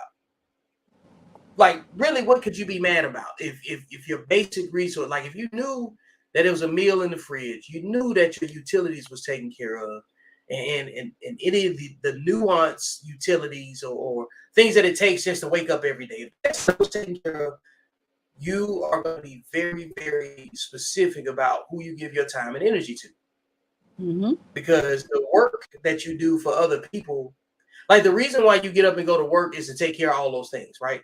And your skills and your resume afford you positions to take care of those things. So there's somebody keeping their lights on, whether they making, making a paycheck at a grocery store versus being a teacher in a school or something, right? Everybody got the same things. The unhealthy competition is when people are trying to compare what they did to make the same money. And then all of us are tired. All of us have done something for other people that didn't appreciate it. And we bring that negativity to the conversation. And now we're competing in an unhealthy way for no reason. And really, the nature of you being in these conversations on a cyclic basis is because you focused on being right instead of being right with yourself. That's a hard pill to swallow, you know what I'm saying, for a lot of people. Because, like, who is in their 40s and 50s arguing about low frequency infidelity relationships? And then the thing is the person that you have an argument with, what's their equity in it? And then why are we still crying about small things like this when you know that there's a formula to eliminate it? And if you don't know, then why aren't you asking people for a better outcome, a better path to a better outcome, because apparently you haven't gotten it right yourself. So going back to full circle, you got to let go of the ego. If you want to be better, if you want more resources to come to your life, you know what I'm saying? You have to let go of the ego. Another one of the things that you and Chris discussed was highlighting, what's the word I'm looking for? We talked about trust and brought up hug and cuddle, and I wrote that down as a key word. So one of the reasons why men have a tough time communicating what they want to communicate to women when they want to tell the truth is because, and it just hit me today while I was driving, men see the lack of trust that women have with each other. So it makes us hard. It makes it hard for me to tell you something in a vulnerable state when I don't know how it's going to be used amongst other women, when I've seen women mishandle each other. Is that something that's in the wheelhouse that's being discussed, you know what I'm saying, amongst women? Because you said they're like women are coming together trying to end these fights, and you're trying to work on the internal part. That is a hard one. That's a hard one. That's a hard one. It's a hard one. And I love my sisters. Y'all about to get real mad at me. Uh-oh. Now, well, because they are, and I'm okay because y'all been mad with me a long time, and I'm just gonna say it. We just talk too much. It's just what it boils down to. We just talk too much, and so you cannot, as a woman, you need to know whether or not you're creating a space for your man to be vulnerable in it. And if you're not, then you're part of the problem. You're part of the reason why men don't open up to us, why they don't talk to us, why they're not willing to even attempt to even hear us when we're asking for their sympathy. A lot of times is because our shenanigans done already turned them away. They're already done with the foolishness that we done displayed. And it's like, no, I don't want to put up with that no more. Do you really want to solve it or no? Which one is it? Because it sounds like you just want to keep up with your foolishness. And so we as women have to be honest about the fact that we haven't always provided that space. And a lot of that is because we as women don't really participate in our own healing as much as we should. So we're damaged over time by the men that we encounter, and we never go through any healing for that, and other women don't help us with that. They jump on our bandwagon. Yeah, girl, he ain't no good. Yeah, girl, all men are like this. All men are like this. And if you ever hear a woman say all men are, making that generalization of that subject in that way, that's not a true statement, because all men aren't everything. She ain't met all men. I just told you 6 billion people in the world. She ain't met them all. So she don't know that all men, the men that she know, are like that. And so a lot of times it's not her fault that she hasn't had these other men, but she knows that she doesn't like the men that she has had. And so she needs to take responsibility and accountability, right? That for that. Like, if you know your daddy wasn't no good, and that's the only kind of men you meeting, we'll stop going to them places where you're meeting those men. Like, we have to get accountable to this. We have to, for real, Vic, because it's not just affecting us in our relationships as far as man, woman. It's affecting us with our children. It's affecting them with each other. Man, I'm glad you said that. And Brandon, started like he made a point. He said we all started from different points. The competition is a waste of time and energy. And like Chris came in saying, we're trying to end the fight. I got, let's end the unhealthy competition. You know, like all of that's just different dialect, different context with the same perspective of we're trying to pivot in a you know what I'm saying, in a positive direction, you know. And I love the fact that everybody that I talk to that's in my network is a solutions oriented person. Mm-hmm. So like we watch the conflicts all day and then we extract from it. Well, if we need to extract, I just look for my questions. I look for my analytics. I look for what's the best way to have the conversation. And you know, like just create a conversation that actually leads to us making some better changes, you know, and affecting other people in positive ways. Because like, what's the point of being the age that we are with the experience that we had if we can't teach anybody, if nobody can learn anything from us? You know, it's not even about us teaching, just being an example worth, you know what I'm saying, asking a question to. You know, I couldn't imagine if I met someone that was older than me and I asked them something and I think that they're in the same wheelhouse as myself, and then they don't know anything about it, whatever it might be, you know. This is why men generally function as though nobody's coming to save us. Like we assume that we won't encounter somebody that wants us to win, you know what I'm saying, in general. But the opposite is true. When you living in your purpose, people show up to, you know, light up the next step for you. So on our side of things, we know the benefit of being good at something. When you're good at something, it brings the right people to you. It's a lot of women on the other side of that, like just comparing us, you know, like apples to oranges. I know we're different, but generally speaking, the lack of cohesion and team building on the women's side generally comes from people that's not good at anything. Got a lot of time on their hands.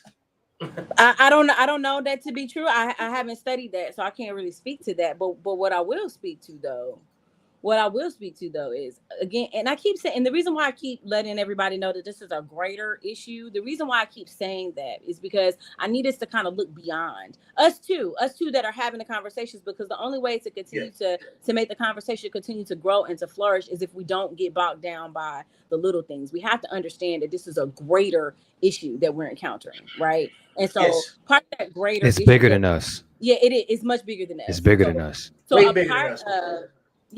part of what you're seeing with women is that for years, we as women when we had daughters, we teach them specific things out of the gate, right? You need to know how to run a household. You need to know how to train a baby. You need to know how to cook this, how to do this, how to do that. We gave them a collection of behaviors, but as far as giving them a set of principles, a lot of time we allowed whatever philosophical or religious preference that we had to take care of that. Well, now that we're in an age where we're no longer there any longer, where that cultural lens is switching and we're no longer holding to whatever the colonizer gave us, right? And we're switching. Well, what are we switching to?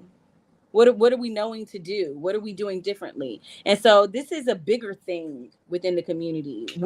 Black women finding their place within the Black community as a greater whole, not just being the mom and the one that takes care of everything, because for a long time that has been the only thing that we've been told that we could do from birth is have these babies and take care of this house. And so you seeing all these baby mamas out there, and that's all that they know how to do. They're not raising their children, they're not feeding their children, they taking care of babies and taking care of a house, because a lot of times they've been surrogate moms to their siblings, you know, because their mom wasn't there or didn't teach them or didn't show them, which is a greater symptom of bigger issues, right? So we have a culturally, Black women have been kind of just filling in the blanks a lot of times, just going here and there, just doing a bunch of different stuff. Feminism needed us, so we thought it was good for us, so we jumped into that. You know, we thought the Black man needed us in the Black thing, and then we tried to jump into that, and then, you know, but we didn't have a space in any of these places, partly because of ourselves. partly because of Oh man, ourselves. look, that is the accountability piece right there. Where when we're talking about earlier, I used the example, you can only have what you can afford. That's the other thing too. It doesn't matter how accomplished you can get into a space; it doesn't necessarily grant you access. And then the other thing is too, you have to have redeeming efforts while you're there. You have to have a reason for somebody to invite you back.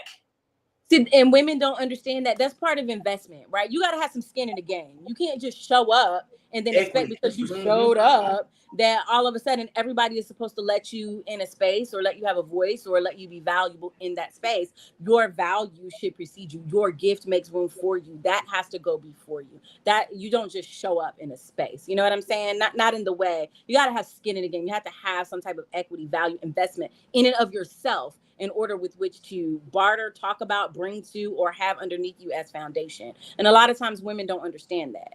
And the reason why women don't understand that is, again, it's not their fault. That's a greater cultural thing because the colonizer gaze says that a woman, all she has to do is have this size breast, this size waist, this size butt, and be beautiful That is beside very you. true. Good to go. And she's good to go. And so then Black women have been tricked into believing that that's true for us. And our men never cared about that for us At all. at all. But we don't know that. We don't know that. So we're steady trying to operate according to these lenses and conversations that are not ours, which is why you Come see on, Real Chris. Housewives of Hollywood and whatever, and we're on there and we're looking crazy as heck. So our whole community, that is not our space to be in. Our men-women relationships don't even operate like that. Our men don't even think that way. And we are trying to understand relationship based off of that, and we're missing the mark every time. That those are not our relationships. Those are white people relationships. I'm gonna push back on you saying that the women in our community don't know. Okay. I'm gonna say that they do. They just don't care because we're not in a position to garner the type of respect from them to care. We You're have been saying that Black saying, men are well, not in that position? right. Well, That's why when again, wait, I'm not wait, gonna wait, speak hold on on. where the Black man is. I'll see the floor to Hold you on. on that point. That's why I'm saying what I'm saying, and that's why I like rule number 1. And I say this all the time. When you fix the kings, the kingdom falls back in line. It starts with us. We have to get to a point where we garner the respect from our women to actually want to listen to us and to quit telling us that we got to accept what they feel like giving us and for them to give us what we want. It starts with us. That's why I'm going to push back, because the things that have been going on in mainstream media are not what the men have been saying. And the men have been saying that mainstream media don't represent us for years, but nobody cares because we're men and we, for some silly reason, haven't garnered the respect for them to care. So yes, it starts with us.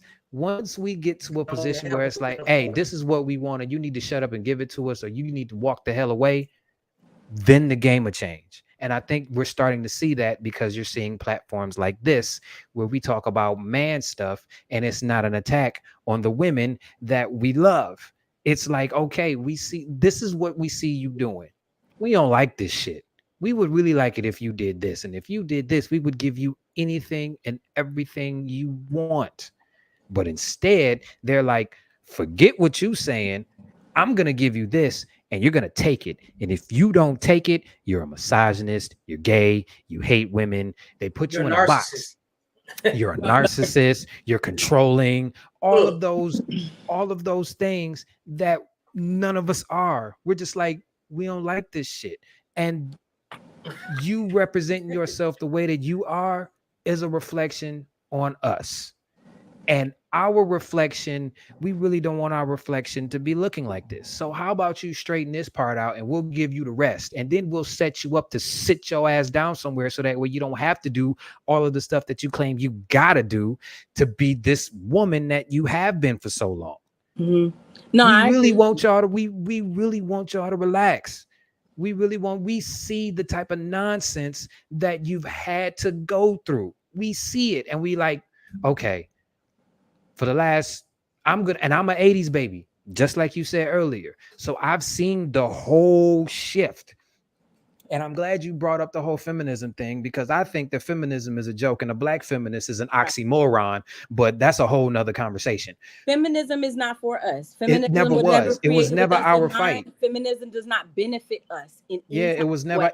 it was never our fight to begin It with. never It was. never was. It never So, was. but that's a whole, we could go a whole, that's a whole nother live stream. But what I'm saying It is, is. but It is. what I'm saying is, we as men see the mistakes of our predecessors and we like, all right, this is what they did and this is what it got us. We don't like this shit. So we're going to change. We're going to learn from the lessons that our predecessors put in front of us and we're going to change it. The problem is our predecessors put us in this fight to begin with and we don't want it no more. So we have to fight this fight plus change at the same time. And the women are getting to be just what they are because this is what mainstream media has said we have to accept. And the men are like, screw all of that.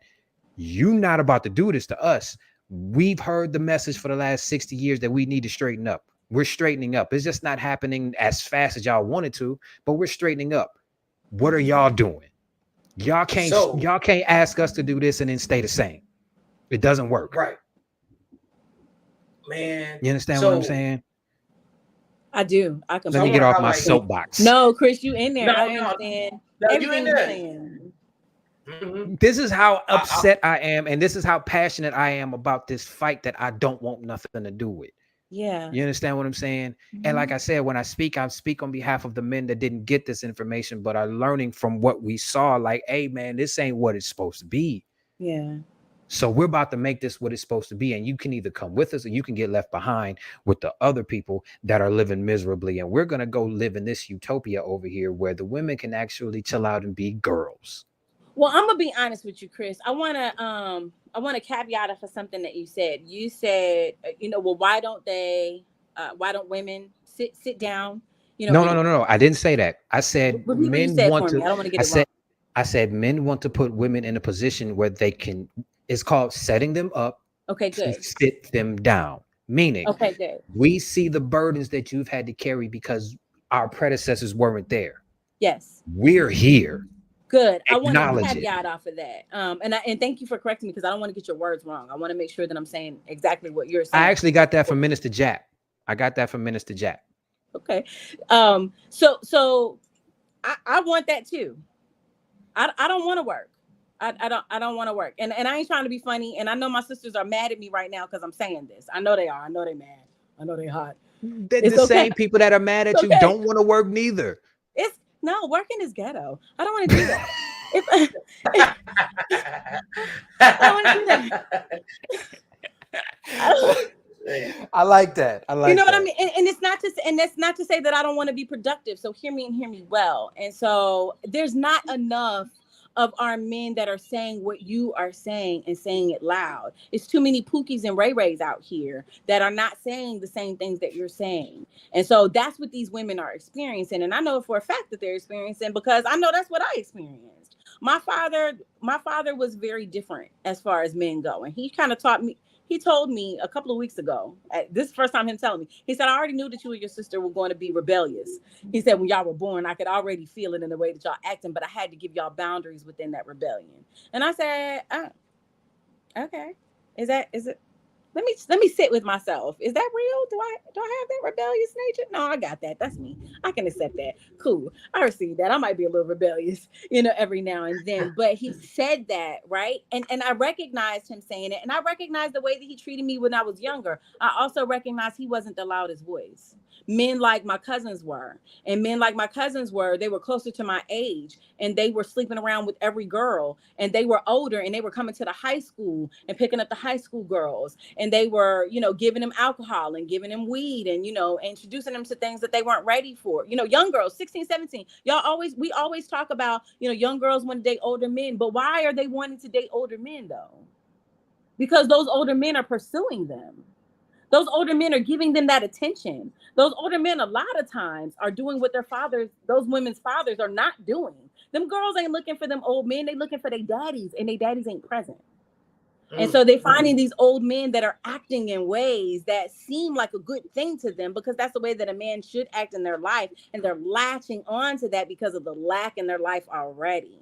And so then now you have this symptom. These women are hearing these men that are of low vibration are louder than the men like you all that are representative on this platform. And so I'm not saying that you all representative on this platform do not exist. You are here. Y'all are. We just get shut down when we talk. Y'all get shut down. Nobody respects y'all, and it's not right. It's not right. That's why I said what I said in the beginning. Black man don't hardly get no respect. He don't get That's no respect. Why I said what I said in the beginning. We got to get to the point where they respect us enough to shut up and actually listen to us. Yeah, and man, so we're the most interrupted men ever. Ever. Like we can't. Like I typically run an experiment. I'm like, I can't speak anything without getting interrupted. And then I wait, and then some woman would always start talking. I said, that's the point that I'm talking about right there. And I don't have to look and wait for it because they're wired to just respond for the sake of conflict. You know what I'm saying? They don't. There's a group of people out there that just do not believe that somebody's trying to tell them something of value without being disrespectful. And that's because we have been desensitized. Everything is a personal attack now. Everything's a personal attack. Like I typically run little miniature social experiments with my page. You know what I'm saying? That's the reason why I don't post a lot of pictures of myself. None of that. I say things that are very plain to me, but I don't tag anybody, don't know anybody's story, and yet still I know the conversation has ensued. You've already came on and said, hey, how do you feel when he says this right here? Because other people are going to come talk, you friends with him? Like, yeah, look, I'm calling you out. You know what I'm saying? Like, y'all call us out. You know, like, you got to understand, there was 30 years of media pressure demoralizing us. You know what I'm saying? TLC had the audacity to have a song called Scrubs, and they was the Scrubs. They was the one broke. They was the one that should have been on the passenger side of that RAV4. You see what I'm saying? 10 million sold and bankrupt.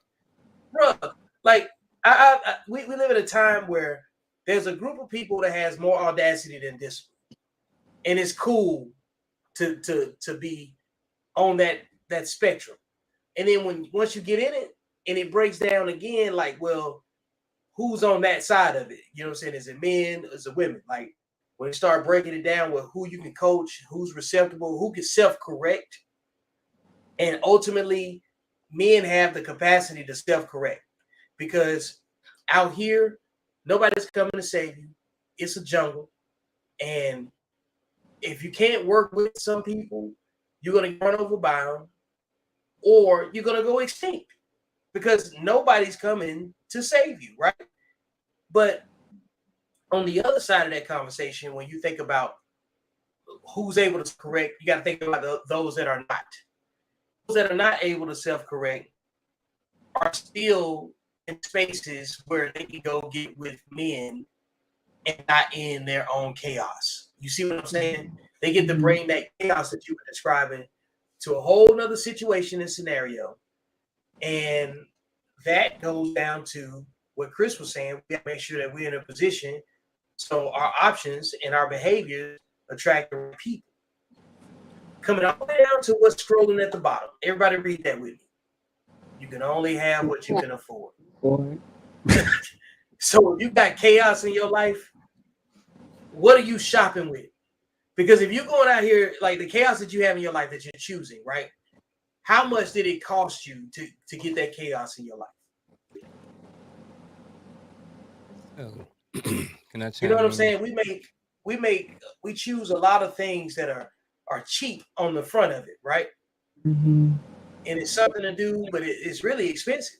You know what I'm saying? When you break it down, when you think about what you're shopping with, when you're trying to offer yourself to somebody in exchange for a connection, right? What type of connection can you do for? There's something to think about, man. You know, when it comes down to, like, if you observe any cycles that keep repeating itself, you're the ingredient, because anything that repeats itself got a formula. And if it keeps happening to you, you're part of the ingredients. Uncle Junior, you've been So real quiet, man. You know what I'm saying? Come on in. yeah. So I'm listening now, and I'm looking for some solutions. Where I'm at right now, and I'm 46. I'm doing what I can. I understand that there are problems out there. There may or may not be a fight amongst black men and black women. Whatever side of the fence you stand on, however you feel about it, I'm not here to argue either side of it. What I want to know is, how do we fix the problem?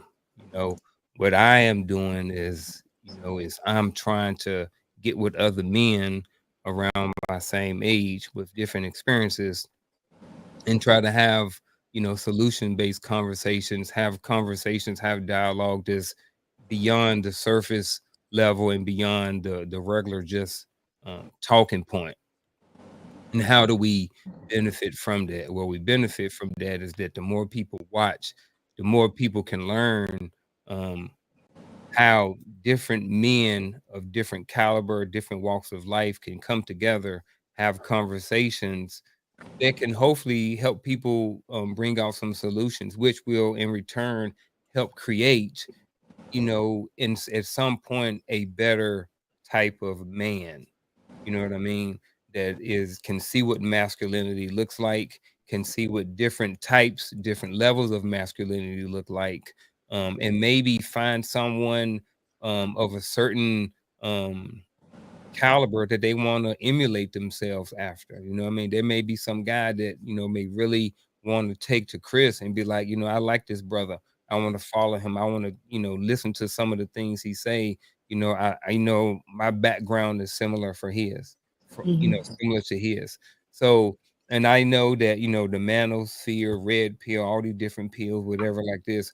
One of the talking points in all of these is about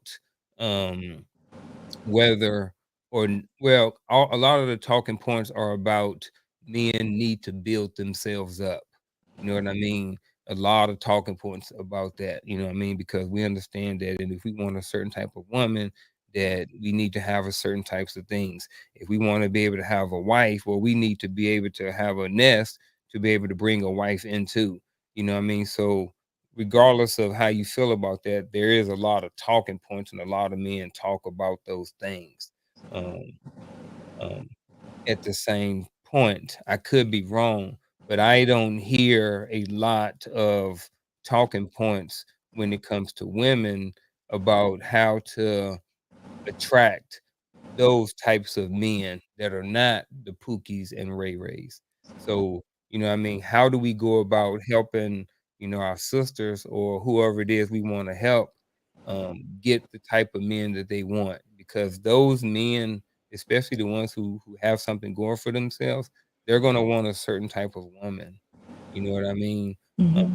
so how do we help? I don't know how old you are, it don't really matter. But whatever generation you're in, you're on this platform. So it seems like you want to be part of the solution. So, I mean, how do you help, or can you help? Because I say this also to add to this, and I wrote it in the chat. I don't think that, or at least I don't see it, where a black man can really have the space to say something to a black woman. I just don't see I don't see that. Um, I only see that in utopia. Um, I wish it was true. I wish that it could I wish that it could happen. Um, but I don't see that. And maybe it's just the circles I travel in. Maybe it's, maybe a huge impact could be social media. But where are the spaces where women can go to where they can learn how to be what a man wants, just like we learn what we need to be in order to attract the type of woman that we want. Yeah. So thank you, Uncle Junior, for bringing up all of that, and for your comments too, because you've been making some really great comments in the chat window. Um, so the hard thing, like I told them before you came on the show, the hard thing about women is talking to women, right? Because we don't really want to listen. We don't really want to hear. We say that we do until you all start saying things that we don't agree with. And then you'll very quickly learn that we kind of really don't want to hear it because you're not agreeing with what we're saying. And so in my transparency earlier, I was able to talk with Vic about what I went through when I had to change who and how I operated as a woman and a mom. And part of that was my husband telling me, yo, this isn't right. We need to do something different. We need to change how we're doing this. And by me really saying, okay, I don't know how to do that. You're going to have to help me. Him having to really handhold me. That, in all honesty, I had to humble myself in order for that to happen. And so it really took me listening to the band that I said that I loved. So if you have a woman that you love, and she's your sister, she's your cousin, she's whoever she is, talk to her, tell her what men want. Tell her specifically what men want. Be upfront with her. Hold her. Put your arms around her. Babe, I love you. No, I know you didn't know this before. I know you've been trying to figure it out. Okay, I'm sorry. I know it's confusing. It's really not, though. It's really super simple. This is what we want. And she's going to say, but what about, and you're going to tell her. You're going to have to redirect her 32,000 times, just like you would a 5-year-old. You're going to have to bring her back. But babe, listen. No, this is what we want. But what about, no, listen, here, babe, this is what we want.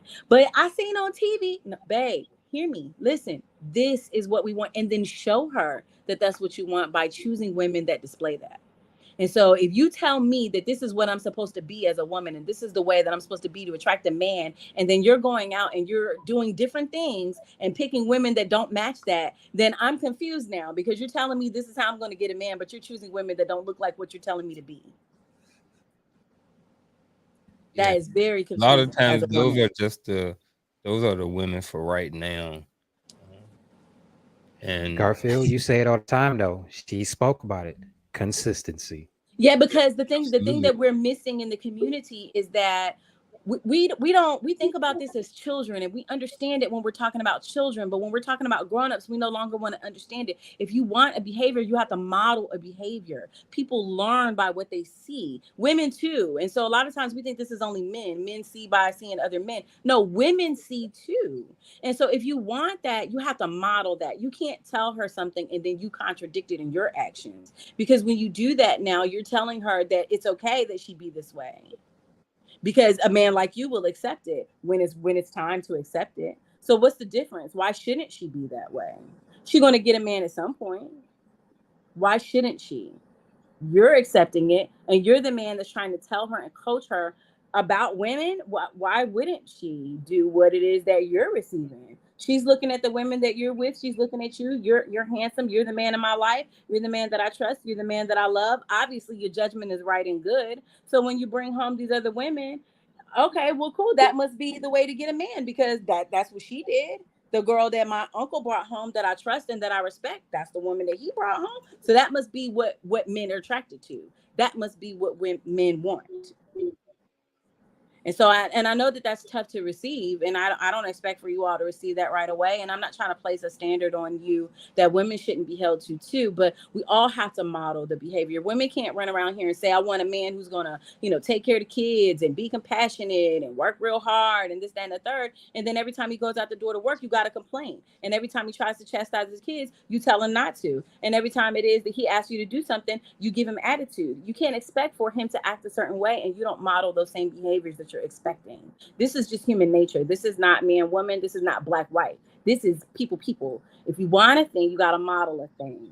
Like attracts like. And so people think that it's not. People think opposites attract. This BS. Like attracts like. You attract what you already are. What's already inside you. You attract that. I think a lot of people don't see the modeling as well. No. And I think we have to. We at some point have to give our parents some grace. You know what I mean? Lots of it. Because if we were raised by, some people were raised by a single mother, I get it. You know what I mean? So, and they may have been raised by a single mother. So can we really expect, you know what I mean, them to really teach? There's some gaps. You know what I mean? Just because, you know, she may have to work a full-time job, so there are going to be certain things she's just not going to be able to do, not She going to be tired able too. to give. It's a whole bunch of things, not having a man around, you know what I mean? And then, and if you don't know the baby father, not only do you not have the man around, but you don't have the entire side of that family that could be used for support.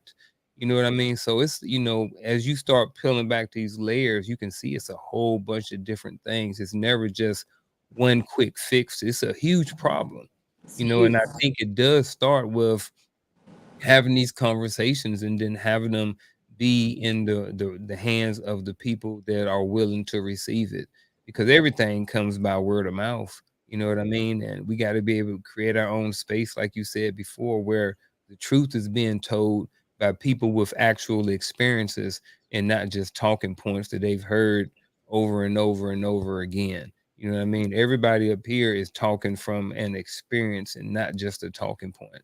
And I think that that's key too, because we all have a story and we've all been through and done things um, that we don't necessarily want everybody to know. And the reality of it is, a lot of us just didn't get caught.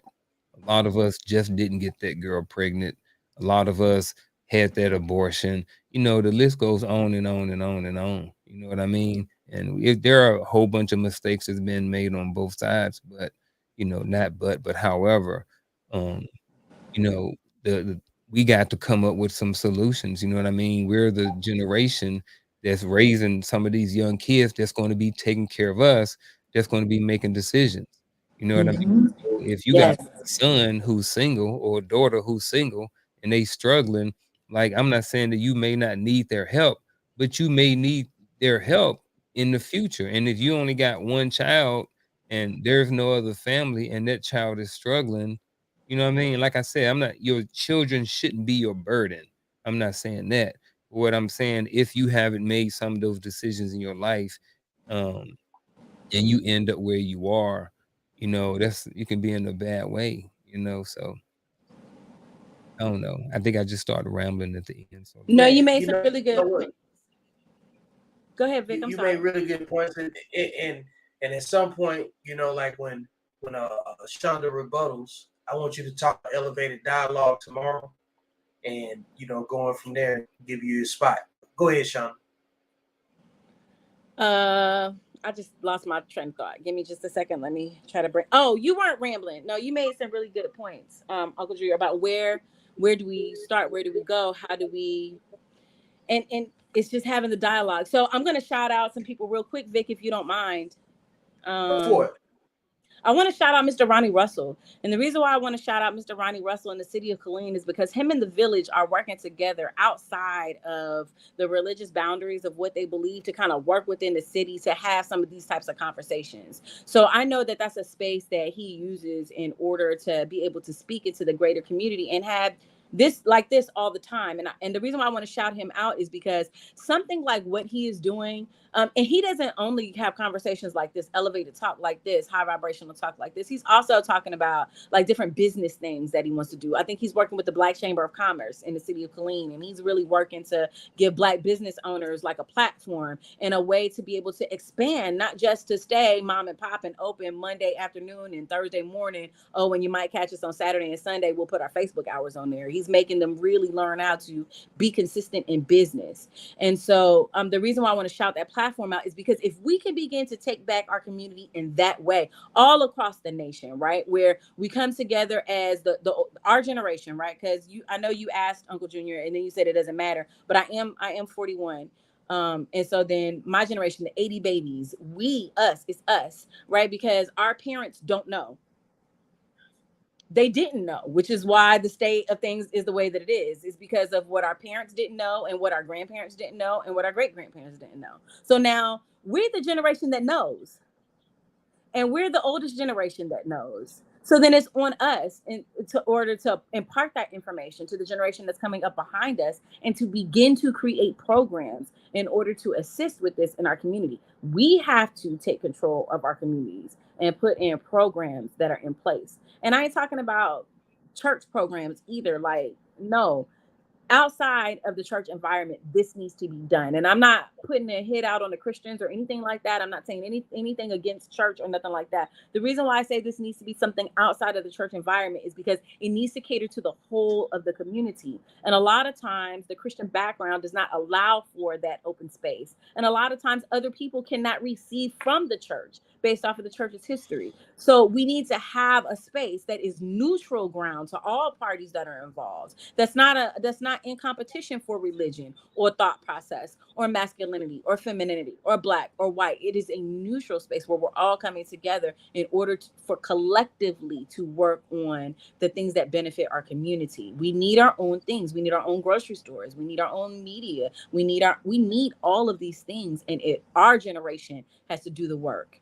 And the gifts are in the community. I think Chris, me and you talked about this when you first came on. The gifts are here. Everybody within the community is gifted. We all are gifted. We can no longer hide behind the fact that we didn't know, because YouTube University is popping. Okay, listen to me. You can go on Coursera and get a whole doggone bachelor's in biochemistry if you want to for free. There's no excuse of why we're not putting these efforts to use within our community. So us, the 40-year-olds, the 80s babies, put in these programs. We saw what happened with our parents' civil rights movement. We saw. Okay, yep. Lessons learned. The after action review to that is we don't do that no more.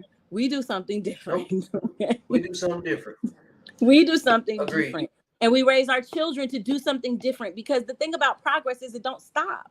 Our generation is not going to come up with the best solution. Our generation is going to come up with the start. It's up to our children to be imbued with the motivation and the vitality to continue the work that we're beginning, for us to continue to progress to the point where we're no longer having these types of conversations. We're having other types of conversations. So we will probably begin the work. We may not see it finished in our lifetime, but we have to start. Man, and I'm the start. I'm right now. And we are the start. I'm gonna add this caveat too. It's not disrespectful to the ones that came before us to see the mistakes that they made and correct them in our living, so that way the people that come after us live a better life.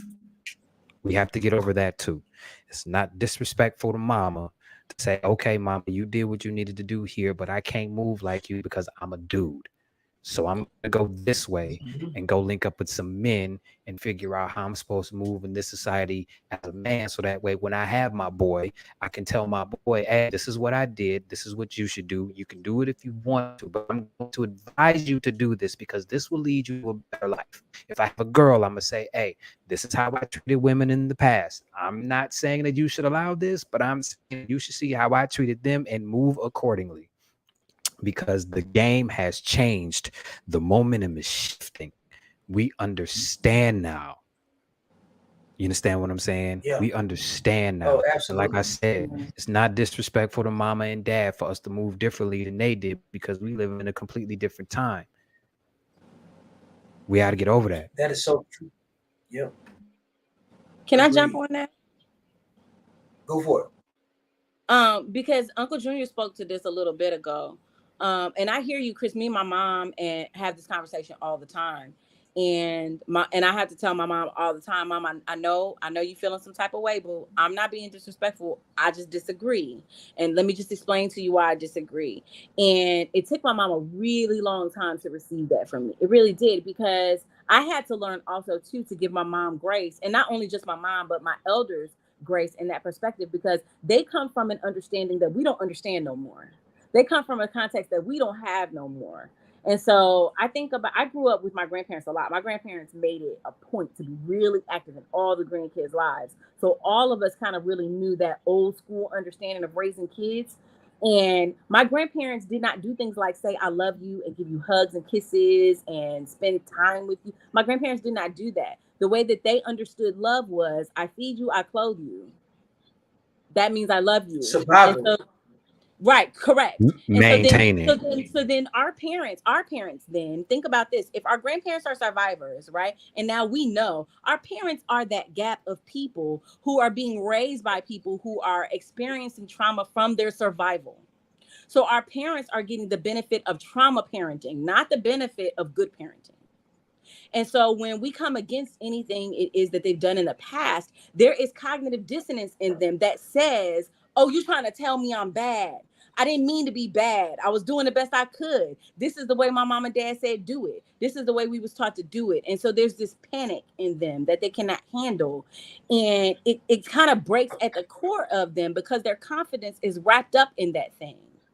That their confidence is wrapped up in that. So what I hear your mom saying is that I cannot afford to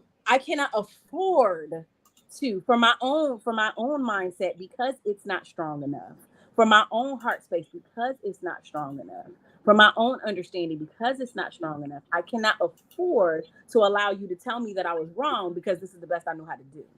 So we're looking at their trauma there, and we're not able to receive it. And they have to come up a little higher, and they have to remember what they taught us, which is everybody don't know everything. Black people are not the gatekeepers of perfection. Man. We are not. We think that we are. Ooh. We are not the gatekeepers of perfection. Okay. And so our Black women need to understand that they are not the gatekeepers of all knowledge and perfection as well. That means that they're going to make mistakes and they need to be okay. But they haven't been because of the way that looks. And I'm being for real. Black women have been expected to, regardless. Listen, I'm a product of a single mom home. I know what you're talking about. You understand what I'm saying? We've been expected to march the hell on. Okay, so what? Your man ain't around, and get it out the mud. Don't nobody care. So what? Do it. I did it. You better do it too. You know, and so then that translates down to how we raise our children. And I'm not saying that we're not wrong in that. We're definitely wrong in that. But I'm also saying that the immediacy of our survival a lot of times did not afford us the ability to have the conversation to say, hey, I may not be doing this right. They just had to keep it pushing. And so on this side of it, we have privilege. We have privilege to be able to say, well, I know some things and I understand some things different. And that's not to let them not be accountable. That's to keep pushing them to be accountable. That's to keep having the hard conversation and to keep loving on your mama and saying, mama, just because I don't agree don't mean I don't love you. Come in, boo, bring it in. Bring it in. You good? I still love you. You just don't know everything, you know, and then keep going with her. Use the one thing that Black people have been traumatized in. Use your laughter, your ability as a Black man to communicate humor to your Black woman, and use that to your advantage to soften the blow of what you have to say to her.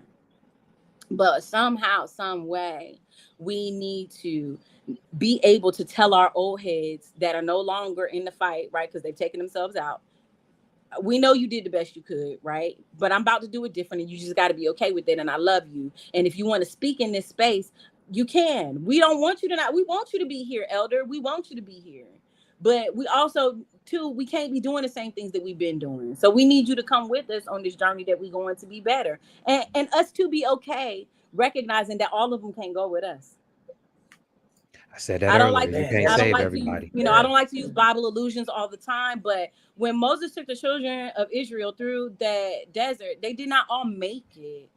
Some of those people could not go with them into that new space. And some of our elders are not going to be able to go with us into that new space. And that's okay. But we still have to show them love. And part of our problem as Black people, because we gatekeep perfection, a lot of times is our communication comes off sometimes condescending towards each other, where we can't receive from each other, because we all have this warrior thrive and strive in our spirit. Black women, Black men alike, we all have it. Elder, little person, it's in us. It's beautiful in our people too. It is, but it's out of order at the moment. It's out of order, and so that thing needs to be put into place. All right, so you guys have definitely came here and given us so many introspective views, firsthand experience, your own observation of what you think accountability is. It's all been useful. Had me taking notes. I had to label it at the top like 22 September Code Talk, because what I've noticed is that I have questions and I have people that have opinion and that I respect and talk to.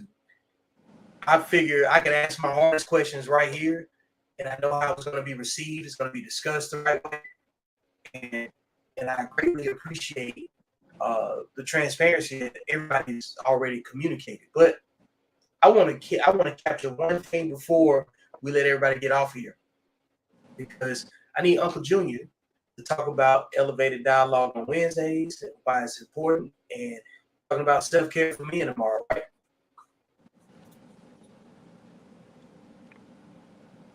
Yeah. So tomorrow, elevated dialogue, 7 p.m. Eastern Standard Time. We'll be talking about self-care for men, and more specifically, men have a lot of weight on their shoulders, and many times we're asked to suck it up.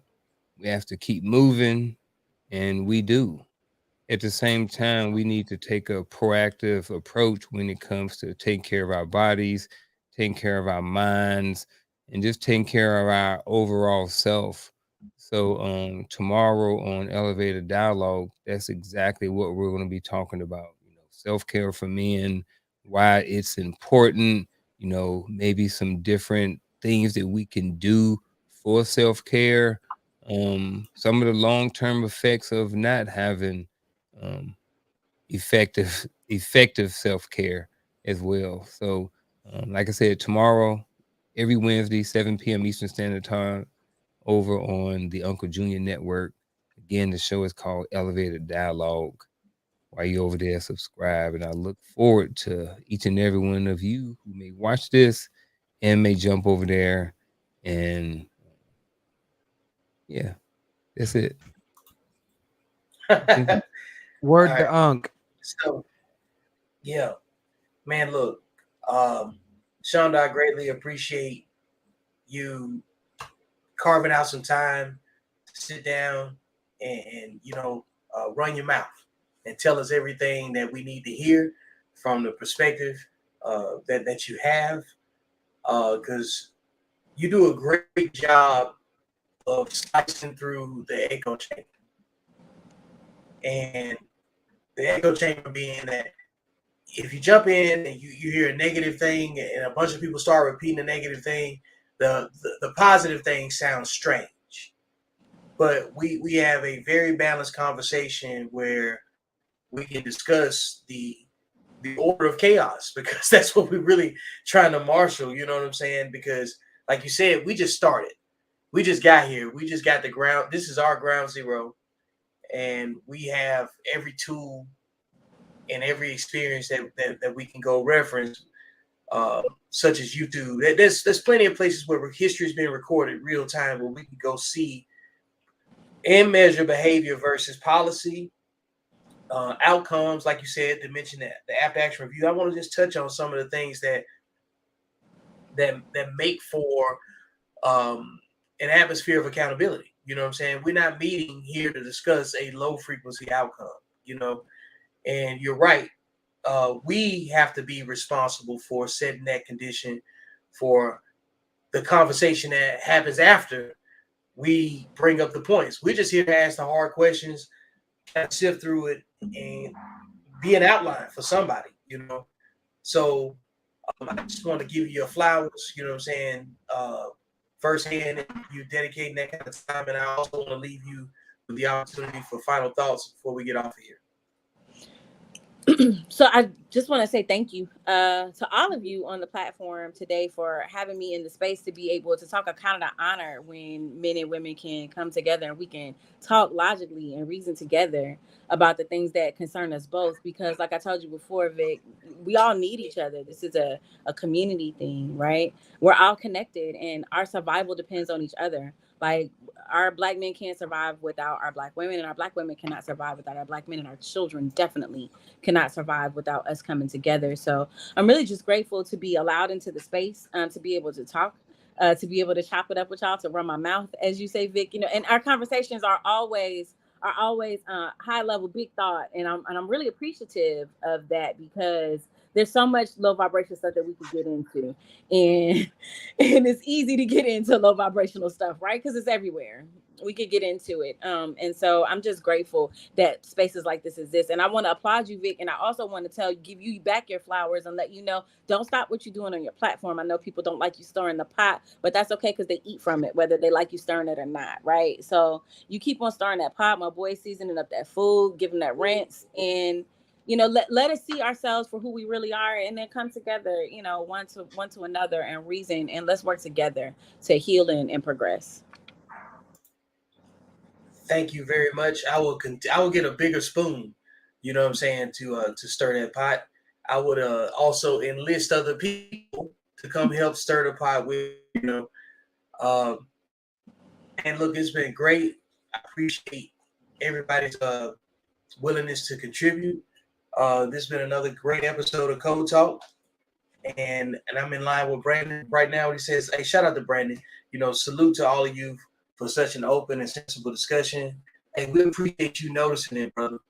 So that's very important that we see it happening. So you can say, I know where people have a great conversation, about the same thing, and it produces something tangible. We should get some homework out of some of the stuff that we do, because if not, what are you doing it for? What's all the pain and negative experiences you had in your life up until this point? What was all that for if you don't transmute that into something positive for a great outcome, even if not for yourself, but people that you're responsible for, and other people that may be lost, and just need that nugget of information just to light that path up. We're all one play away from being as successful as we want to be, but we're also one conversation away from being as lost as we could be too. So I appreciate you guys bringing your journey, your experience, and tuning in for another episode of Code Talk. To everybody else that stayed in and watched the entire show, I greatly appreciate it. Be looking out for us. Support the YouTube channel. Click the link. Go subscribe. And hey, this has been another episode of Code Talk. What's understood that need to be said. Wow.